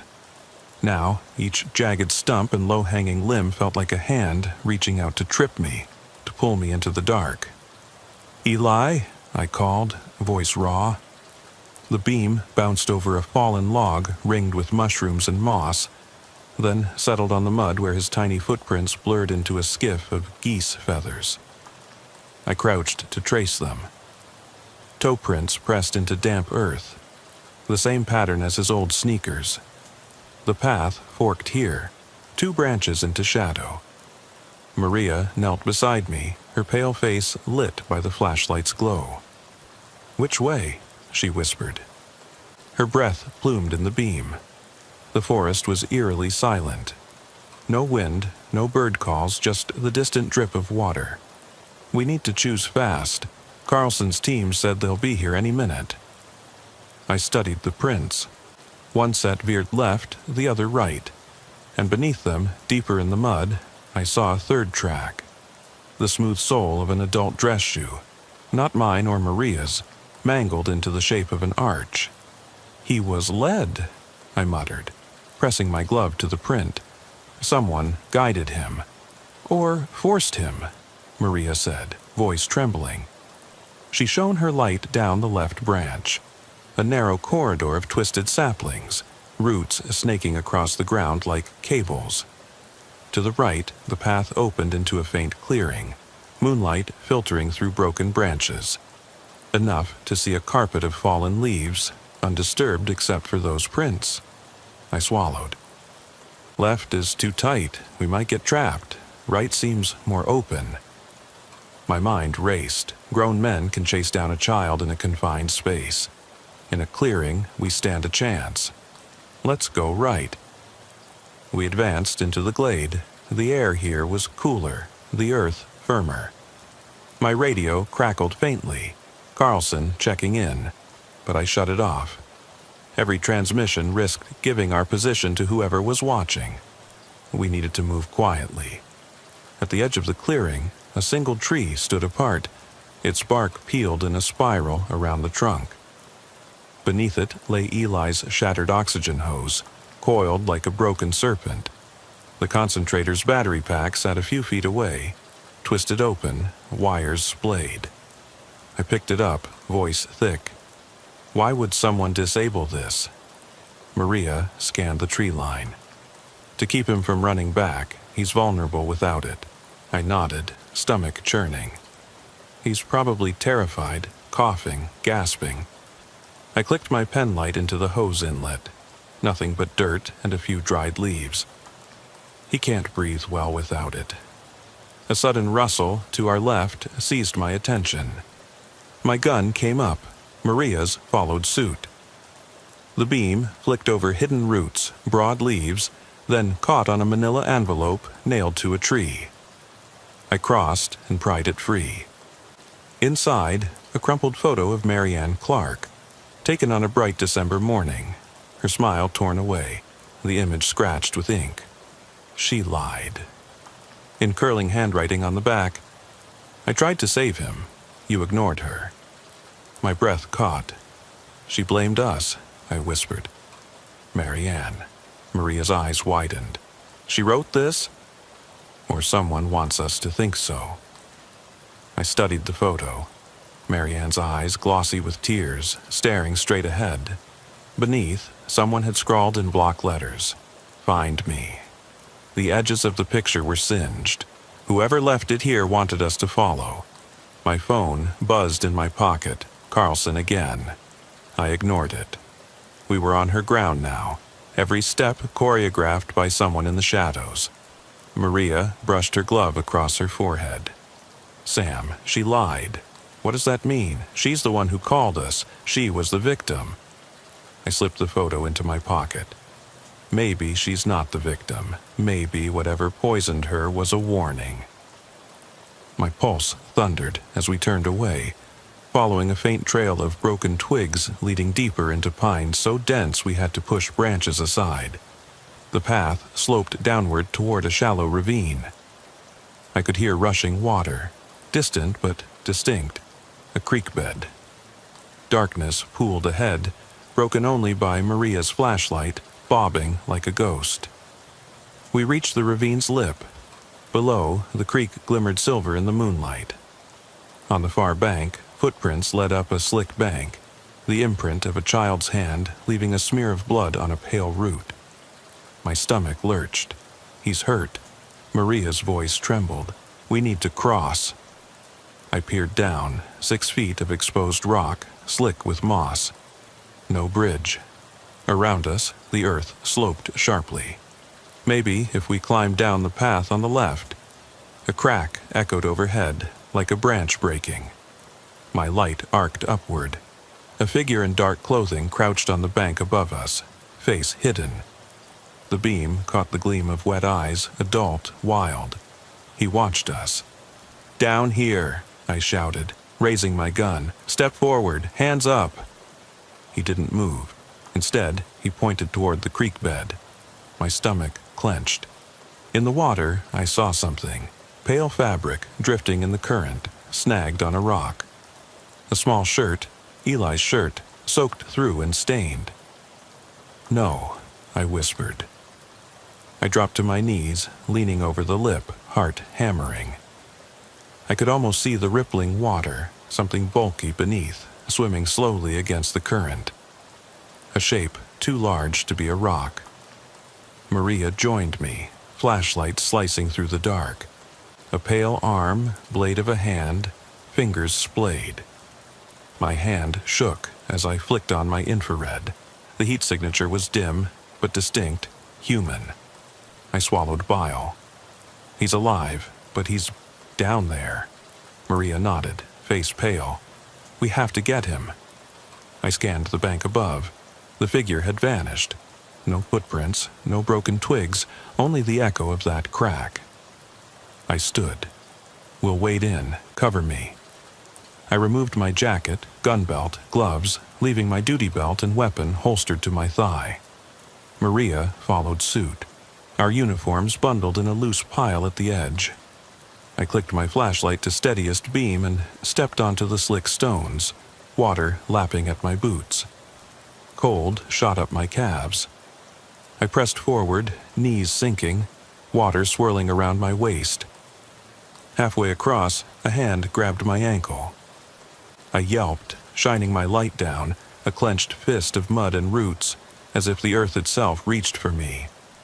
I kick-stepped free, sloshing forward until I reached the shirt. I yanked it toward me, strained to see beneath the surface. The current tugged at my legs. A second hand shot out, pale and trembling. "Eli!" I lunged, fingertips grazing skin. The water was ice. His small body floated belly down, soaked. Maria waded in beside me, scooping him under his armpits, dragging him toward shore. His eyelids fluttered, a soft gurgle escaping his throat. My breath hitched. When we reached the bank, I collapsed on my knees, Maria beneath me, cradling Eli as he coughed and choked, water dripping from his lashes. I ripped at his shirt to clear his airway, slapped his back. His chest heaved, eyes opening. He looked up, face pale, a slit of moonlight in his pupils. "Deputy Jenkins," he whispered. "Help!" "Shh," I said, pressing him to my chest. "You're safe now." But I wasn't sure we were. I rose, pulling Maria and Eli up the bank. Behind us, footprints, fresh, led back into the trees. But higher, carved into the oak's bark, was a new message. I kept my promise. My breath caught. "He lied," I muttered, voice trembling. That carving hadn't been there before. Maria knelt beside me, voice barely audible. Promise about what? I looked down at Eli's quivering form, already slumping unconscious in Maria's arms. His face was streaked with tears and grime. She promised to keep him safe. Marianne. The name hung between us, heavy and accusing. A distant howl pierced the night. The wind? A coyote? Or something else calling from the ravine? My flashlight flickered, and I realized with a cold jolt that Eli's respirator tubing, still taped to his nose, had snapped again. His chest was sinking. I fumbled for my radio. "Carlson, we have the boy. He's unharmed but hypothermic. We need a medic, now." Static, then Carlson's urgent voice. "On our way." "Stay put." I pressed my back against the tree. The forest around us was alive with rustling shapes. I could almost see them. Outlines of figures darting between trunks, smiling faces carved in bark, always watching. Maria wrapped a thermal blanket around Eli, shivering. I pulled out my phone, still no signal. I knelt, brushing Eli's hair back. "You're safe," I murmured, but the words felt hollow. Maria placed a hand on my shoulder. "We need to get out." I stood, shoving the photo of Marianne into my pocket. The image felt hot. My reflection in the oak's chipped bark stared back. Eyes wide, sweat and mud streaked across my face. The promise carved above our heads whispered in the gloom. I kept my promise. Something in me snapped. "No more running," I said. My voice echoed through the trees. "We end this tonight." Maria nodded. She checked her weapon, then lifted Eli in her arms. "Lead the way." I exhaled, eyes sweeping the dark path back to the house, now distant beyond the ridgeline. The thrum of my heart was a drumbeat. Fear, anger, determination. I flicked on my flashlight one last time. The beam cut through the night, landing on a final clue nailed to a tree, a single Christmas bulb glowing faintly in the dark. I stepped forward, every sense alive. "This ends at the house," I whispered, voice firm. "Let's finish it." I stepped onto the creaking porch boards, heart hammering so loud I thought the house might hear it and come alive. Maria still held Eli in her arms, his chest rising in ragged breaths, small head lolling against her shoulder. I moved to the front door and pressed my palm to the peeling white paint, feeling its damp chill beneath my uniform. The latch gave way without resistance, and the door swung inward on silent hinges, revealing the same dim hallway where our nightmare began. Inside, every surface seemed to shudder with memories. The linoleum floor was scuffed and cracked. The walls were still stained where the hazmat team had scrubbed for poison. I switched on my flashlight and swept its beam across overturned furniture, abandoned toys, and empty pill bottles on a low table. The echo of dripping water came from somewhere deep within the house, like a pulse beating in time with my own. Maria set Eli gently on the couch that collapsed under his weight. His eyelids fluttered, and for a moment, just a flicker, I saw his eyes roll back, the blue irises dimming. I knelt beside him, checking his pulse. It was slow, fragile, but there. He moaned softly, hand reaching out as if in a dream. "Deputy Jenkins," he murmured, a voice thick and distant. "Why, did you leave me?" My throat tightened. "You're safe now, Eli," I said, voice trembling. "We couldn't let anyone hurt you." But the room flickered. The overhead bulb blinked, then cut out, plunging us into darkness so complete it felt like the air had weight. My flashlight cut a tunnel through the black, but the far end of the room dissolved into shadows that moved on their own.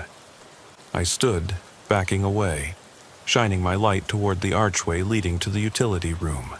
The basement hatch lay open, its rusty edges glinting. I took a step forward, but found the floor clear. No path to the tunnel, no boarded-over door. It was as if the passages we'd uncovered had never existed.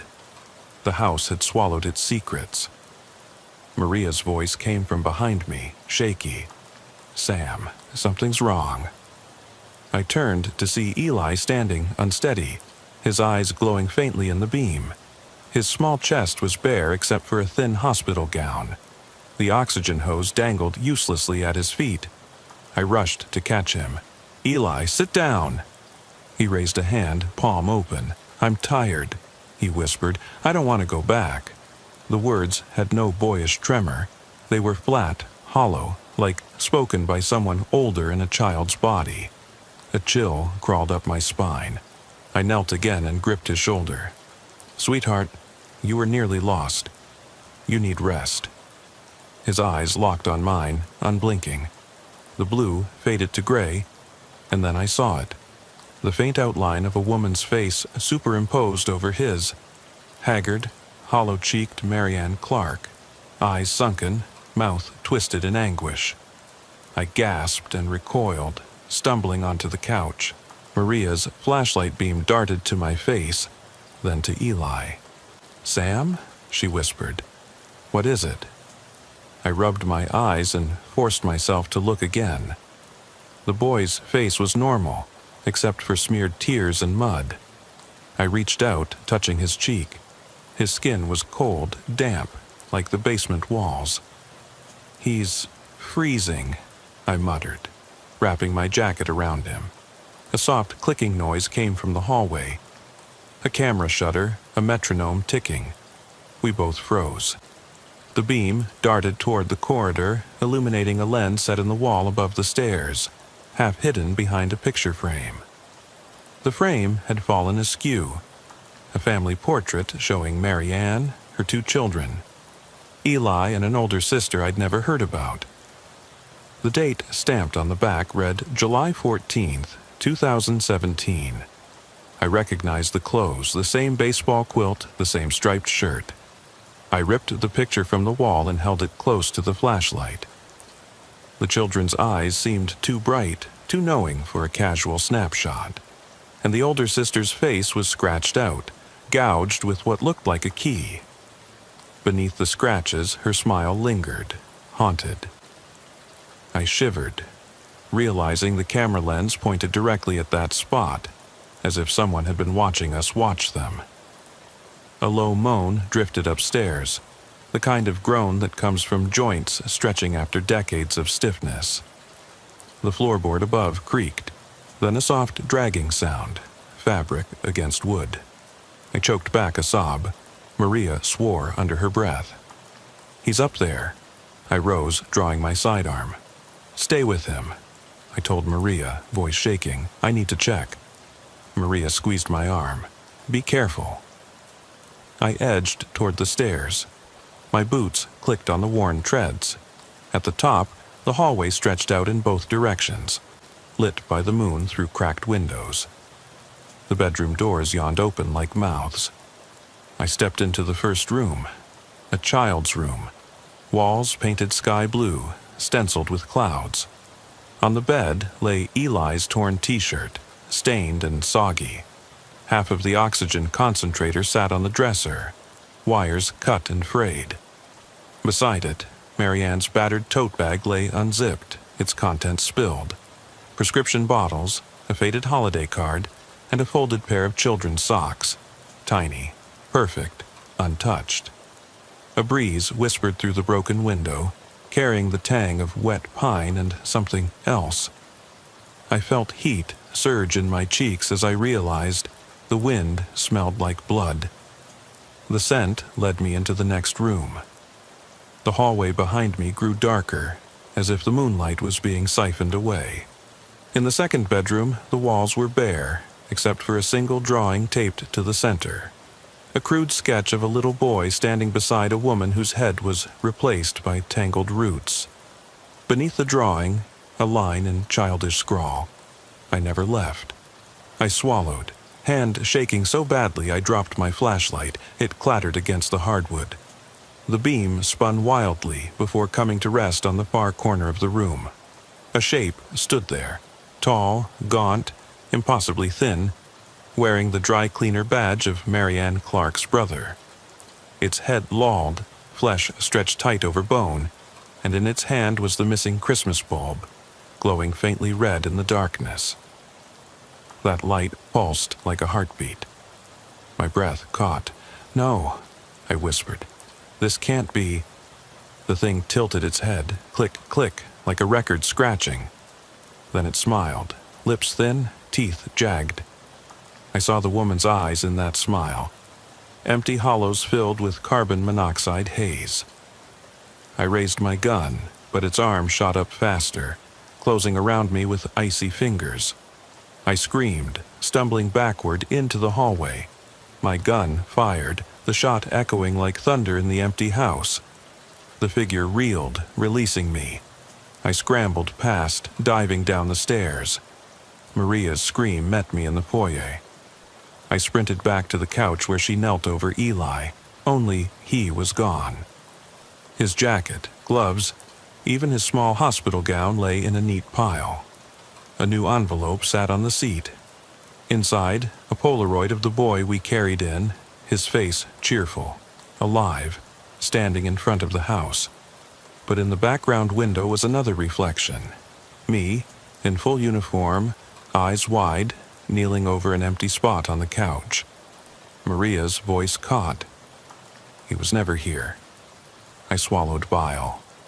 He was never real. The envelope crackled in my hand. I dropped it, and it landed open on the floor, revealing a single message scrawled in spidery handwriting.